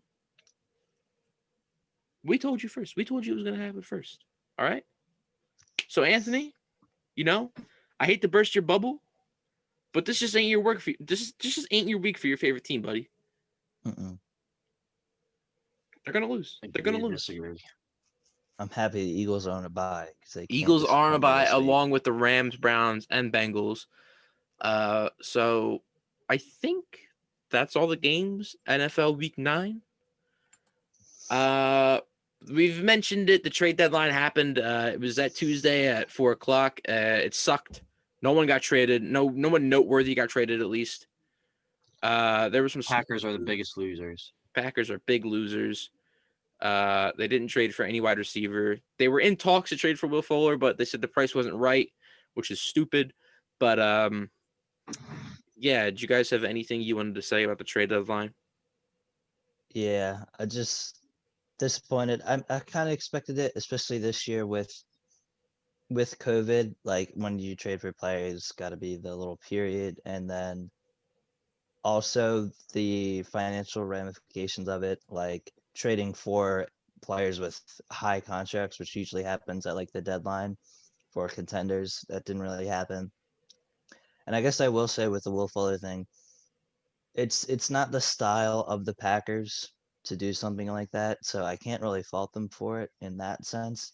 Especially, I think Will Fuller is going to be a free agent, so they would have had to, like, he would have taken up a big chunk of their salary if they were to resign him, because I think, given the season he's having, he's probably going to want to get paid. And they do have Alan Lazard coming back from IR, who's played well in the games he's played, but I still think the Packers probably should have made a move. If not for Will Fuller, why not go for Kenny Stills? He would have cost a lot less, and he would have performed quite nicely for them, I believe.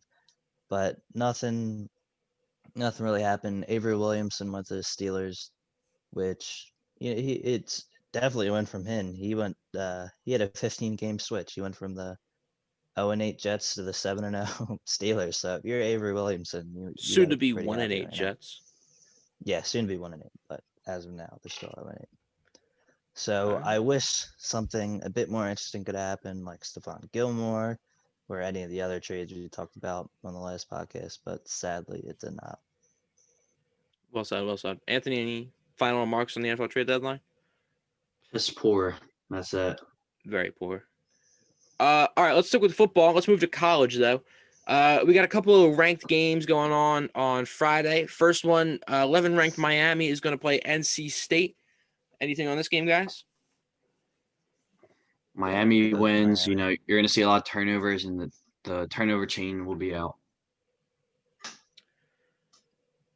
Let's spice things up. First game, I'm going upset. NC State wins the game. I don't know why. I don't have anything to back it up. I'm just kidding. Yes, I do. Zonovan Knight, running back, who has over 400 yards and 3 touchdowns this season, he's going to go off. I don't know. Maybe. Who knows? NC State, they get the upset. Next game, this is a huge one on Friday night. We got number 9 BYU going against number 21 Boise State in a game that should be absolutely amazing. It's going to be taking place on the blue turf in Idaho. What do we got here, guys? BYU is going to win. Take this game. Zach Wilson, their quarterback's been hot today. They just announced their new Heisman list, and he was 1, 2, 3. He was Mac Jones. 1, 2, 3, 4. He was 5th on the list. Sorry, it took me long to count. But he's a good quarterback, and this is an important game. They only have like 2 games left, and the next game's against Liberty or something who's not a good team. So this is kind of like their championship, their big bowl game. Take BYU too. Zach Wilson, like I said, been playing very well, and I think they'll be up for the challenge because they haven't really been challenged too much. So playing on the blue turf should be a good game. Definitely be a good spectacle to watch because of the turf, but we'll have to see. I'm going bold this week, man. Boise State, they're going to get it done on the blue turf of their home field. You know, they're going to wear their blue uniforms. They're going to blend in. They're going to do that kickoff thing where one of them sits in the end zone and they don't see him and then they lateral it back. They're going to get a touchdown off it. I'm calling it now. I'm going to take Boise State to win this game. I like Zach Wilson a lot. I think he's a very good quarterback, but I just don't think BYU is necessarily there. I think if it were a normal season, we wouldn't see them at 9 right now. They are a good team. Again, they probably would still be ranked in a normal season, but they wouldn't be 9. So I'm going to take Boise State. I think they win this game. Real quick, the line for the Miami NC State game is Miami minus 10.5. I'm not going to take it, obviously, because I picked NC State, but any of you guys want that? I will. No, I think they'll win by like 7. I think NC State will keep it close. Okay. And the over-under 59. Under. Over. I can never take an It's under. the in a over. You college never take game. the under in a college game. I Unless can't. it is like 1,000, you don't take the under. You Unless just it's don't. Louisville versus Notre Dame. Yeah. I just can't do it. And then for the BYU Boise State game, BYU minus 3. Take BYU. Yes. I obviously won't because I picked Boise State. Over-under of 61. Over. Under. I'm taking the over. Under. I'm taking the over. Let's move on to the Saturday games. We got a big one in the Big Ten. Number 13, Indiana is going to play number 23, Michigan. Go ahead, guys. I like Indiana. They've looked pretty good so far.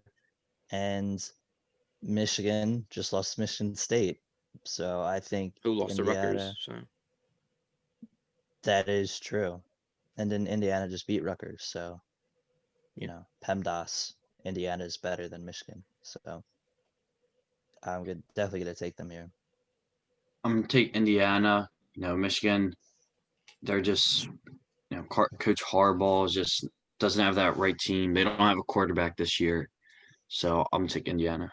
I mean, they didn't have a quarterback last year either. They played Shea Patterson. So Yeah. I'm going to take Indiana as well. Indiana's been looking very impressive. Obviously, I saw their game against Penn State, and they looked good in that game. And, of course, they look good against Rutgers. And Michigan did not look good at all last week against Michigan State. And I wouldn't even say they looked all that impressive against Minnesota. They looked good. Obviously, they won that game big. But the Minnesota is not nearly as good as they were last year, so I wouldn't take too much away from that game. So I'm going to take Indiana to win this game. And I don't know. I hope they have a good year to make that Penn State loss not look as bad to me. So the line for that game, Michigan minus 3.5. I think we all just took Indiana, so none of us are going to take that. And the over-under is 54. I think me and Dan are going to take the over. Over. Anthony goes with the over finally. What a smart move. We'll move on. A little bit of a smaller game here. Number 18, SMU takes on unranked Temple. I'm going to have to go SMU. Temple's quarterback, I forget his name, but he's still out. I think I saw that on the local news because we're in Philadelphia. But I really hope Temple wins. Temple fan, just the school near here. But I think SMU will win this game. I'm going to take Temple. I like Temple. Our brother went there, Dan, if you forgot, and played there. I remember. But I'm going to take Temple just because our brother played for them, so on the football team, so I hope they win. I'm going to take SMU by about 100. 6-1, going up against 1-3. Yeah. Without their starting quarterback. Without their starting quarterback. Listen, tickets are $26 if you guys want to go. But Anthony, you're probably just going to see Temple get embarrassed. The line for this game is SMU minus 17.5. I would take it if it were SMU minus 45.5, honestly, I think. What about you guys? No. I'll take it. And the Not over-under, 45. I would take 17. why not 45? I think it'll be Over-under 30. 62.5. Over. Over. Oh yeah. All right, Dan, Wait, good call. yeah, over. Over. Okay. Dan, here you go. The moment you've been waiting for. Number 20 ranked USC are going to take on Arizona State. The Pac-12 is back, baby. This is the first Finally. game. Listen, this is weird because it's going to take place at noon and it's going to be 9 a.m. In California when this game kicks off. So I can imagine who Dan's going to go with. So we'll start with him. Go ahead, Dan. Big win for USC. They're going to start the season off and do very well like they normally do. And then they're going to disappoint later in the season. So that's just going to happen. Classic USC. Yeah. I'm gonna take Can't USC believe they too. let JT Daniels go. I like the Trojans. They did lose JT Daniels, but when the quarterback now, Keon Slovis, he did okay, but I'm gonna take USC. The Okay. Trojans. Dan, I hope we can remain friends after this. I'm taking Arizona State. I'm sorry. I wouldn't be surprised, but listen, Arizona State always pulls off that one weird win, and they were a pretty good team last year. So I think they're going to start out their season pretty nicely with a win here. Like you said, Dan, I'm just going to bring the disappointment on now. Like I had it week 1 for Penn State. So no, it'll come later. That way the Like pain that way the pain and suffering can just end now, and you don't have to wait for it. Because it's worse when you know it's coming, and you don't know it's coming. It's coming this weekend. You just don't know it yet, Dan. No, not yet. Not quite. Agree to disagree, as Game Anthony 4 would say. or 5. I'm going to go with game 1. Line for this game: USC minus 10.5. Taking it. I'll take it. I will not. Over under 58.5. Over. I'm not taking it under. Over. So. I agree, Dan. Interesting game in the Big 12. Texas back in the rankings at 22. They're going to take on West Virginia. This game is going to be in Texas. What do we got here, guys? Go Longhorns. Texas wins. I'll go with Texas as well. Big win last week, so I think they'll be able to replicate their success against the West Virginia team. I will not go with Texas. West Virginia, why not? I love my mayhem, so let's get another upset going on here. Texas are going to drop out of the rankings again, and Texas aren't back. No matter how many times you say it, Texas fans, they aren't back. They never will be back. Not for a while, not until they fire that coach, because that guy is terrible. They're not back. West Virginia wins this game. The line for this game is Texas minus 6.5. I'll take it. I'll take it. I will not. Over under 55. Over. It's the over. Here's an interesting one. 25th ranked Liberty at 6-0. They're going to take on Virginia Tech in Virginia. Virginia Tech wins, upsets. Liberty, I don't know. It's a nice school and all. Buddy sister is there, but they're not good. They're not a big school. They're not a good football team just because all the teams didn't start at the same time. So, I'm taking Virginia Tech. Well, they both have 6 games played. Yeah, but I'm saying the whole college, the Pac-12 just starting this weekend. Big Ten just started 2 weeks ago. I'm gonna have to disagree. I'm gonna go Liberty because Liberty, BYU, that conference. Are they even conference? Are they non-conference? I don't really know. I think they're in a conference. It's not one of the Power 5 conferences though, or one of the. I don't know. I'm not even sure. Independent. Are they independent? Yeah. I'll take your word for it. Big win for the independent schools. They're 6-0 for a reason, so I think they'll continue their success. Sure, I'll go with Dan. Why not? Liberty, they're gonna win. They're gonna improve to 7-0. Probably move up in the rankings because some teams will probably lose this week. Michigan. Yeah, definitely Michigan. Yeah, I mean, I'm not gonna go in depth because I don't know much about Liberty. I don't know much about Virginia Tech, but go Liberty. Line for this game is Virginia Tech minus 14.5. Liberty. No way. Liberty. I'm not taking it. Liberty plus 100.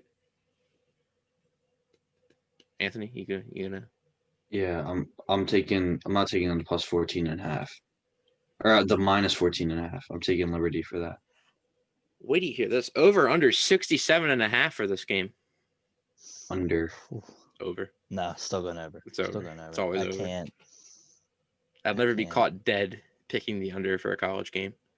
UMass, they're gonna play their second game of the season against number 16 ranked Marshall. Marshall. I like Marshall. We are Marshall. Yeah. I'll go Marshall as well. I don't know much about these two teams, but why not? I'm gonna go Marshall. I don't know if this is a typo. The line for this game is Marshall minus 45. What? I'm not sure if that's right. I can't take minus 45.5, right? I gotta take UMass then. I know it's college, but 45? Hold on, I want to do more research on this now. I need to find out if that's a typo or not. No, that's the spread. That's the spread. Minus 45.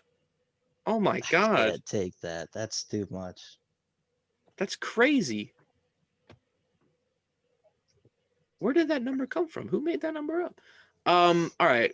We're gonna move on. I'm not gonna take that either. Marshall's gonna win the game, but I don't know if they'll win by 45. The over-under is 55.5. I'll take the over. Here's an interesting game in the SEC. Number 8 Florida is gonna play number 5 Georgia. I'm taking Florida. This is my prediction of the weekend. I'll take the upset. Georgia this week, there's always all these questions about if Bennett can be the quarterback. And Kirby Smart said press conference earlier today that Mathis, one of the top recruits in the freshman class for quarterback, and JT Daniels, who I think should have been the starter from the get-go. I know he had to wait a week because his transfer eligibility and everything, but they got a lot more reps with the first team.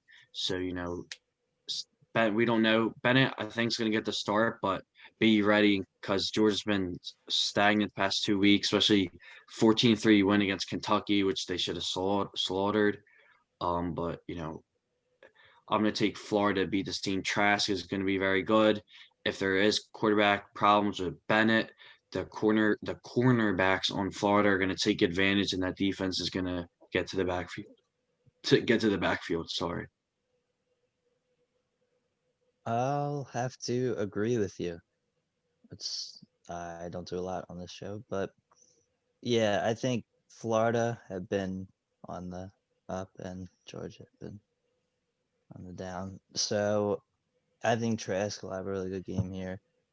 If Georgia maybe started JT Daniels from the start, I think that they probably could win because I'm a big JT Daniels guy, but I don't think JT Daniels they'll do Stan that. Club over here. Yep, definitely. So I think Florida could pull off the upset. It's 5-8, so it wouldn't be something super outlandish to think. You know what I mean? And I can definitely see it happening. I'm gonna go Georgia. I think Stetson Bennett has a bounce back game. After a weird performance against Kentucky last week, where they only won the game 14-3.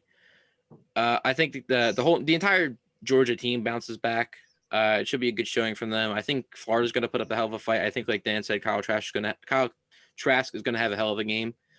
And it should just be a fun one to watch, honestly. These SEC games are always fun to watch, especially late in the season. It's going to get, more fun to watch and more exciting to watch. Line for this game is Georgia minus 3.5. Not taking it because You both picked Florida, so I'll take it. Over under 52.5. That's an easy one, I feel like. Over. All right, next game. Number 6 ranked Cincinnati. They're going to play Houston in Cincinnati. Go ahead, guys. Cincinnati wins this game. Continue this hot streak. Yeah, they absolutely smoked Memphis, and I don't see Houston putting up too much of a fight.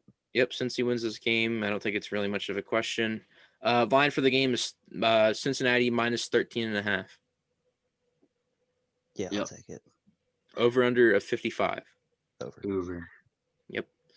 Here's another no-brainer. Number 19, Oklahoma. They're going to play Kansas. Poor Do you guys really Kansas. want to talk about this? Kansas, are they Don't ever know. going to get a win? Probably not. Not till basketball season. Yeah. This one kind of makes sense. The line for this game is Oklahoma minus 38. I feel like that makes a lot more sense than the other one we saw earlier. I honestly might take it, but I don't at the same time. It's tough. Yeah, like it's 38. really 38 is tough like to a lot. take. It's like I can take I max think like 25. I think if it were 28, I would take it, but I think 38 is just too much for me. I might over under 63.5. I might have to go under just because I don't think Kansas is going to score any points. Agree. Yeah, I feel like it'll be like 40, I hate to do it, but I think Kansas isn't Yeah. going to score any points, so it won't help to the cause at all. Next game, we got a nice Big 12 matchup. Oklahoma State, number 14 ranked. They're going to play Kansas State in Kansas. I took Kansas State upsetting Oklahoma State. Oklahoma State lost last week. I like Kansas State. I really do. They were just ranked, but they lost also.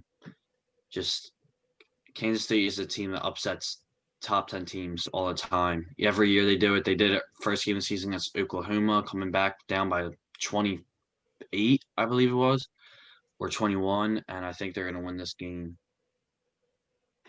Yeah, it'll be close, but I think I'll take them too. I think Kansas State can do the Oklahoma sweep, beating both Oklahoma and Oklahoma State. Oklahoma State definitely could win this game. Hubbard has to have a better game than he did last week. I think we talked about that before.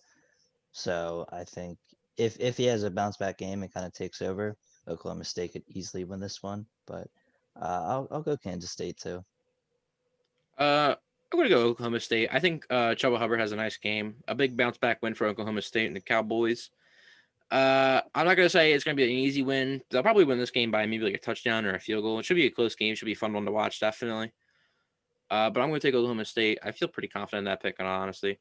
Line for this game is Oklahoma State minus 12.5. You guys obviously are going to take it. I'm not going to take it either, honestly. Like I said, I think it's going to be a close one. Over-under is 46. I'll take the over. Over. All right. Next game, number 7 ranked Texas A&M. They're going to take on South Carolina. In South Carolina, this could be a fun one to watch. What do you guys got on it? I almost want to take South Carolina, but I think I'll give A&M the benefit of the doubt here. I'll take I think Texas they'll A&M. disappoint later in the season when everything's seemingly going well. I'll take A&M.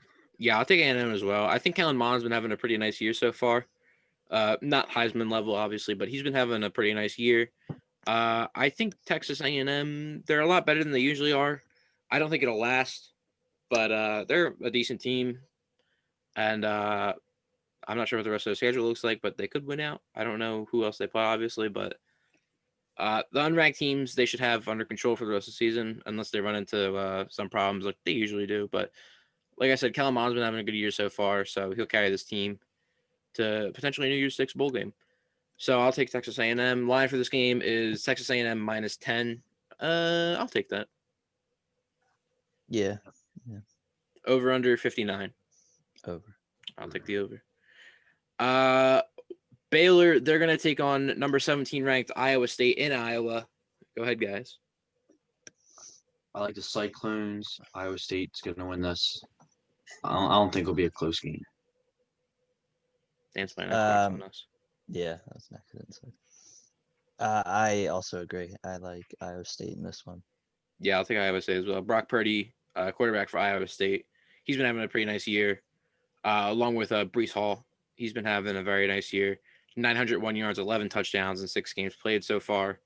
So he's doing very well. So I'm going to take Iowa State. Line for this game is Iowa State minus 14. Yeah, I'll take it. Yep. I will as well. Over under 47.5. I'll easily take the over. Over. Very low. Next game, we got a Big Ten matchup. Unranked Rutgers versus number 3 Ohio State. This is pretty easy. Rutgers. Ohio State. Rutgers. Ohio State about? by a lot. Nah, Rutgers by 2. They get a game-winning safety. Exactly. Nah, but I'll take Ohio State. They probably win Yeah. this game a lot. Justin Fields is probably going to really shine this game. This is going to be when we're deciding who's the Heisman winner. This is the game we're going to look back and say like, okay, here's Justin Fields' case, and they'll just show all the highlights from this game. He's going to ball out. The entire Ohio State team is probably going to ball out. They'll win this game very easily, 51-3. I don't know why, but there's not even a line for this game. But I would imagine it's Ohio State minus 50, and I would take that. And the over under would probably be 56, which I wouldn't take because it can be 51-3. I would take the under. We got a nice Pac-12 matchup in the first week of their games coming back. Unranked Stanford, they're going to play number 12 Oregon in Oregon. Go ahead, guys. This is gonna be an exciting game because Hall of Famer, one of the best running backs of all time, and Emmitt Smith, his son, EJ Smith, is a freshman at Stanford. I don't know if he's gonna start. They have 8 running backs on the roster, which is just, I think, absurd, honestly. But if he gets in, he was one of the top running backs in the class last year, and he picked Stanford instead of the dad as Pop's alma mater, Florida. So I think Stanford can win this game. Oregon always finds a way to lose. That Chip Kelly curse, I think, just stays everywhere. Don't you dare talk about him like that. Never. I'm actually going to take Oregon. I think similarly to USC, they'll start off strong and then they'll lose a random game sort of midway later to the season. But I think they'll start off pretty strong. I mean, they're without obviously Herbert, who's led their program for the past couple of years. So I'm not sure who the quarterback is, but it'll be interesting to see how he plays. But I think they'll be a little too much for Stanford in this one. I'm going to take Oregon. I think they win this game pretty comfortably. They're my pick to win the Big 12 or the Pac-12. I should say. I think they're going to really ball out this year. I don't know if they'll make any push in the college football playoff. They'll probably get in if they run the table, win the Pac-12, but I don't think they'd win the college football playoff. But they're going to have a good year. I would say they're going to win this game. It's going to be a good start to their campaign. With a solid win over Stanford, who it's a good team to have a win over, even if they're unranked. Line for this game: Oregon minus 11. I'll take that. Yeah, I'll take it. I'm not close. Over under 51. Over. Over. Next game: 15 ranked Coastal Carolina. They're going to take on South Alabama. Home game for Coastal Carolina. Go ahead, guys. Coastal, baby. Yeah, I gotta take Coastal. They won like 51-0 last week. Yeah. I don't see South Alabama being. I'll definitely take Coastal Carolina in this one. Line Coastal Carolina minus 18. I'll take that too, honestly. Take it. Yes. They would have done a minus 50 line last week. Yeah. So. They got that Marshall line last week and they covered. Mm-hmm. Over under 55.5. A lot of fives. Over. I'll take the over. And of course, the final game, the one we are all looking at, the top team in the nation, Clemson, without Trevor Lawrence. They're going to take on number 4 ranked Notre Dame in the game of the week. Guys, go ahead and tell me what you got. I mean, like you said, this is a huge game. I'm worried for Clemson because obviously they're without Trevor Lawrence, who, for my money, probably most people's money, is the best player in the nation at this point. And it's gonna take TJ. I still don't know his last name. DJ. DJ. We don't know his first name either. But. Yeah, I don't. Jeez. Mm-hmm. But he's gonna have to really step up, and Travis Etienne is gonna have to have a monster game if Clemson want to win this. I'm still not super sold on Notre Dame either. I don't know how good of a team they are. They haven't had amazing success as of recent, but we know Clemson's good. You know what I mean? But it's going to be tough. I think that you know what? I'm going to stick with Clemson. I think Clemson will probably drag this one out. This should be a really entertaining game, really close. I definitely don't. It's going to be within a touchdown. Um, I would have to take. This is an important game for Clemson, because Trevor Lawrence is obviously not out, and I know we had an Instagram question saying, do the Tigers struggle when Lawrence is out for this game? And of course they will. Lawrence is a generational player, best quarterback in the nation. But the key for this game is Clemson's defense. They can't. Some Notre Dame has spurs of when their offense is hot and firing, then they have spurs when it's stagnant and hesitant. If Notre Dame's offense has to be firing on this. If Clemson's defense contains the offense, the offense of the Tigers will do enough just to get by. Travis Etienne has to have a huge game. The running game is going to be a lot more forced in this game, or running little screen passes to make Etienne work. But I'm gonna have to take Clemson just because I believe their defense is going to win them this game. It's not going to be an offensive game. You guys almost said it perfectly. I would say Clemson's defense is going to absolutely shine against Notre Dame, a team that barely beat Louisville. I think a lot of people are forgetting that. Clemson's going to win this game by a lot. I would say, probably by like 10 plus points, in my opinion. I don't think DJ, whatever your last name is, isn't going to have a huge game. I think Travis Etienne is going to have a huge game. In all honesty, probably over 100 rushing yards, a lot of receiving yards along with it. I would say maybe at least 3 or more touchdowns. He's going to absolutely go off en route to a big Clemson win. Listen, this game's got a lot of implications, not only for the ACC, but for the college football playoff as well. Loser of this game most likely could be out of both, unless it's Clemson. Clemson could manage to get their way back in. But this is a big game regardless. And if you're a football fan in general, this is a can't miss game. And this is going to be very important for Clemson. They need to show that they're going to be able to contend without Trevor Lawrence, regardless if he stays or goes next year. And this is a good place to show it. Show with this true freshman quarterback you've got that you can still beat top-ranked teams, and that the defense you have is still elite after a weird performance against Boston College last week. So I'm going to say Clemson bounced back in a big way. They win this game in a very impressive fashion. The line for this game is Clemson minus 5.5. I would take it if it was Clemson minus 11.5, 15.5, maybe even 20. I think Clemson's going to win this game big. I can't take it if it was that much. I can take 5.5, but I can't take it if past 8. I could take 5.5. Yeah, I can't take past 8. Over under 51.5. I'll take the over. Over. All right. And there's a few other games we want to bring up. Wisconsin, Purdue. Wisconsin has another game canceled due to COVID. And here's the thing with that. If they have one more game canceled due to COVID, they're ineligible for the Big Ten title game. So they've already had 2 canceled due to COVID, and they go down as no contest in the Big Ten rules. And if they miss one more, they will no longer be eligible for the Big Ten title game. You need to have at least 6 games played. And with the remaining, they have 5 games left on their schedule, which would bring them to a total of 6, so they've already played 1. So that would be interesting to see. Even if it's not Wisconsin's fault, if some other team gets COVID and they can't play that game, Wisconsin is done for. That'll probably affect their college football playoff chances a lot too if there's not a Big Ten title game for them. So interesting note to keep an eye on. And we've talked about the Pac-12. They're coming back. And I wanted to get you guys' opinion. I already expressed my opinion. I think Oregon wins the Pac-12 this year. Do you guys have any opinions on who wins the Pac-12 this year? I think it will probably be Oregon. I hope it's USC, but I really doubt it.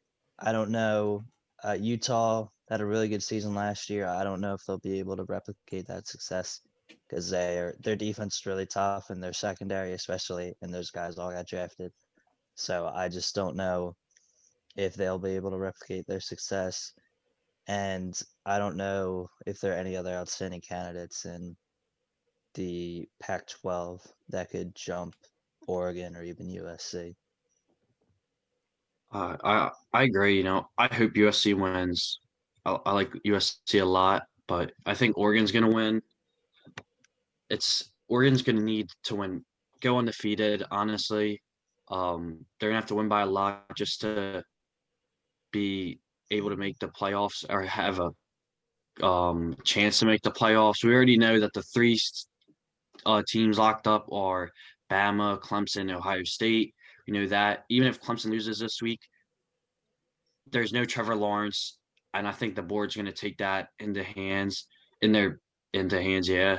That when Lawrence is there, they're the top team in the nation. So this is going to be each game they play is going to be important for them to make it because that fourth spot in the playoffs, it's up for grabs. It's Georgia could easily, if Georgia loses this weekend to Florida, there goes their chance possibly. It just Oregon has to win every single game by a lot, make a statement to be a contender for that fourth spot. Yeah, well said, guys. One last game I want to mention. Dan and Ant both have made their predictions so far for the weekend games. Dan obviously going with Liverpool in the game against Manchester City. And Anthony made his prediction saying Florida would beat Georgia. I'm going to go ahead and make my prediction before we bounce off college football. We didn't mention the game because, unfortunately, they're no longer ranked. Penn State is going to play Maryland. And here's my prediction. Penn State, they're going to bounce back in a huge way, a big enough way. They're going to win this game by 30-plus points, okay? And I'm going to back it up real quick. Maryland joined the Big Ten in the year 2014. They won that game against Penn State when they played in 2014. They've lost 5 in a row since that game. But the last 3 games, they've been outscored 163-6. Think about that for a minute. The last 3 games, they've only scored 6 points against Penn State, Maryland has. So Penn State, they've got what it takes to beat Maryland, obviously. There's only 2 all-time wins for Maryland in 43 games played against Penn State. Their record is 2-40-1. There was a tie back in the day. And the only other win, as I mentioned, came in 2014. The other one came in 1961. So they don't have the best track record against Penn State. And not to mention both those wins, they've only won by a total combined 5 points. So I'm going to go Penn State. I'm going to say they win big. They're going to bounce back. They're going to get their first win of the season, hopefully. And finally getting that win column. Anthony, I know you want to talk about Heisman rankings, so let's get into that too before we bounce off this.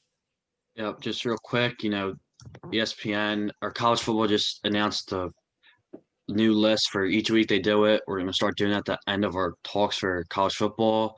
So as of today, Mac Jones, quarterback out of Alabama, is first. Following second is Lawrence, quarterback out of Clemson, and then Justin Fields, quarterback out of Ohio State, and then Travis Etienne, running back out of Clemson. And 1, 2, 3, 4.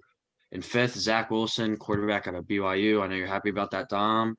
And then in sixth, it's Najee Harris, running back out of Alabama. Lawrence is still a favorite. Jones is in front of him just because Jones has that extra game on him, and we'll have another one this weekend. So that's something that the board has to consider. It's going to be controversy at the end because, say, if Mac Jones doesn't miss any games this season and Lawrence misses, he's going to miss 2 already, and we don't know about more. We hope not, just because we want him better and see Clemson, the Clemson where we all used to see blowing teams out, being a powerhouse. So at the end of the season, it's going to be controversy saying, well, Jones might have, say, 40 touchdowns and Lawrence only has 32, but Lawrence also didn't have those 2 games that Jones did. So just something to watch out for. We just want to let you know, and stay tuned each week for the Heisman tracker. Just for the record, Mac Jones is not the Heisman winner. Definitely not. You don't know. This is what the list is now. That's why we're letting the fans know. The list is Trevor Lawrence is at the top. Then probably I would say Justin Fields. And then the guy from BYU. I don't even remember his name. Zach Wilson. And then it's Travis Etienne. And then it's Mac Jones. They're like top 5. He's having a great season. Don't take anything away from him, but he's not the winner. I'm not saying he's the winner. I'm saying as of right now, he's first. Listen, you texted me earlier today and sent me that exact video that you got on Snapchat from ESPN saying, look at this, I told you. And I told you then, I was like, listen, this list may say that he's number 1, but to me, he's not number 1. And I imagine to a lot of other people, he's not number 1 either. I know. And whoever, I guess that's ESPN's opinion about the Heisman rankings. That good for them, but that's not my opinion either. And that's not the opinion. I imagine Dan probably doesn't have that opinion. You probably have that opinion, but I don't. I think I want Fields to win. It just all right. Well, as ESPN, of now, this is not opinionated. This is stat-nated. No, that's what they win the Heisman. That's opinionated. It's stat. What stats are they following? What stats do they follow? What they have this year. The stats the list is stats. That's It's not. opinionated then. You don't think Trevor Lawrence is 10 times better than Matt If you're going Jones, off their but touchdowns, their interceptions, their completion percentages, their yards, their all that's stats. That's not opinions. yeah, that's I'm stat. giving opinions. Yeah, I'm saying this list is made off stats, not opinions. I don't know. I'm sure every single person on ESPN will have Lawrence and Fields before Jones because they're 10 times better than Jones. It's just, fortunately, Lawrence got COVID. Fields is just starting the season, so you can't say he's first or second because he's 2 games in.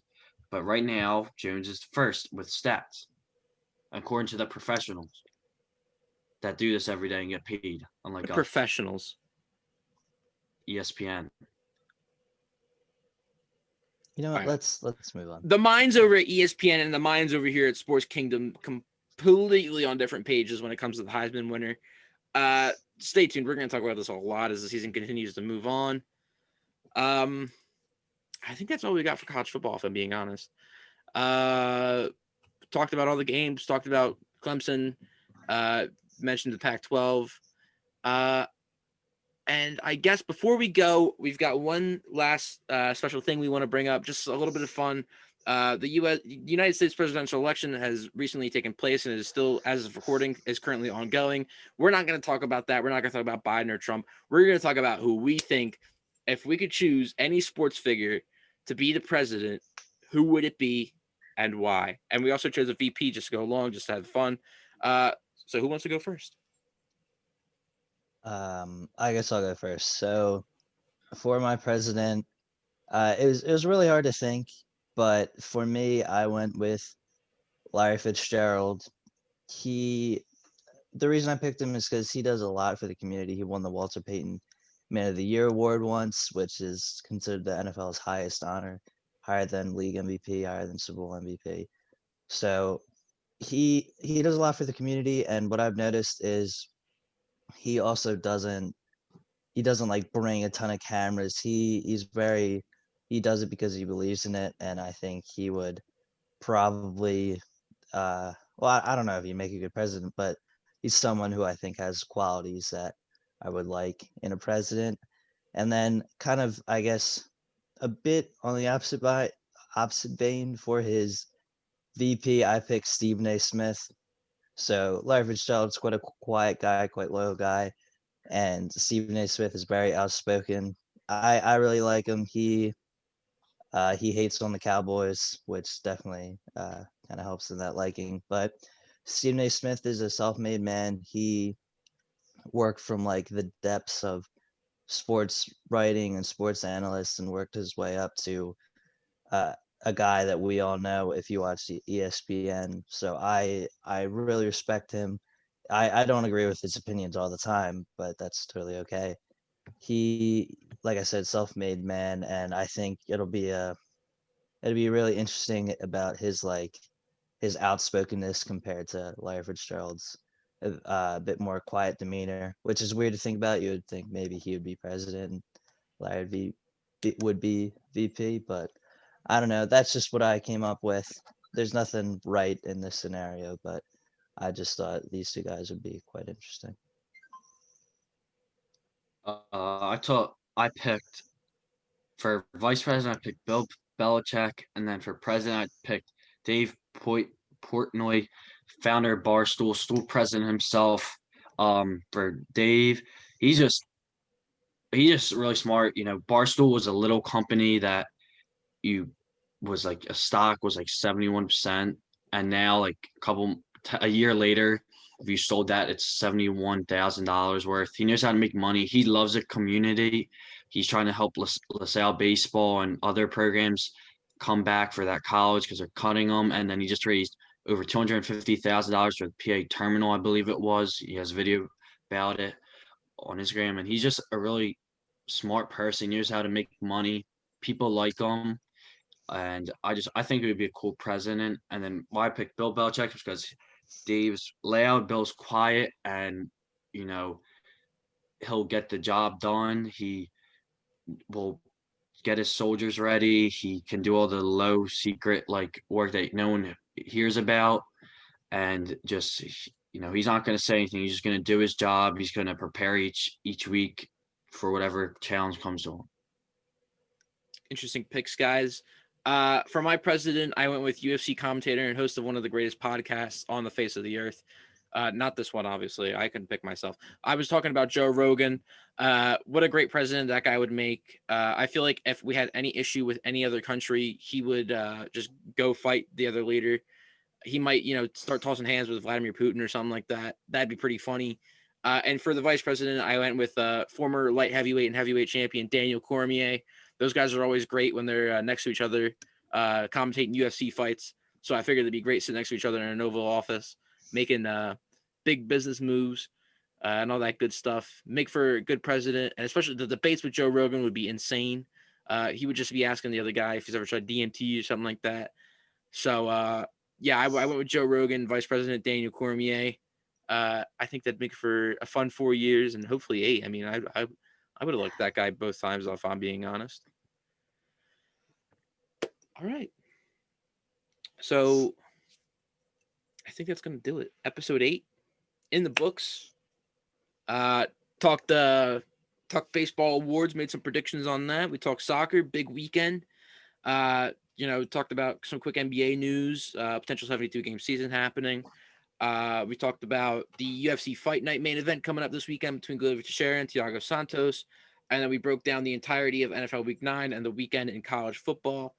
So before we go, let's go check out the Sports King board for one last time. As you can see, all the good events happening right over here. We got our Thursday Night Football between the Packers and 49ers, the UFC Fight Night between Thiago Santos and Glover Teixeira, and a couple of notable college football games. Obviously, Clemson, Notre Dame, BYU, Boise State. That game's going to happen on Friday night, so look out for that. Indiana versus Michigan, and then Florida versus Georgia. And then over here, we've got great soccer games, bunch of soccer games. So be on the lookout for those games throughout the weekend. And of course, you can find the results to pretty much all these games on our Twitter. We'll be tweeting about them, tweeting about everything, all the football, all the fights, everything that, sports related. You'll see it on the Twitter.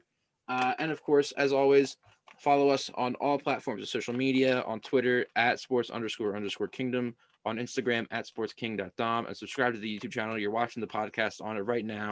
Hit the subscribe button, turn on notifications, be ready for every single podcast to come out. Make sure to drop some comments, leave a like on the video, be much appreciated. We thank you all for your great support that you've been giving us so far. We beg that you continue it, and thank you for joining us this episode. Any last words, guys? Thank you. Yeah, USA, baby. See you next time. Yes, we will see you next time. We hope everyone has a good weekend. We'll see you at the beginning of next week for the weekend wrap up. And guys, I've been Dom, your host, as always, joined up top by the Price brothers, Daniel and Anthony. And we're gonna sign off for tonight. And we'll catch you in the next one. Adios, everyone. Peace.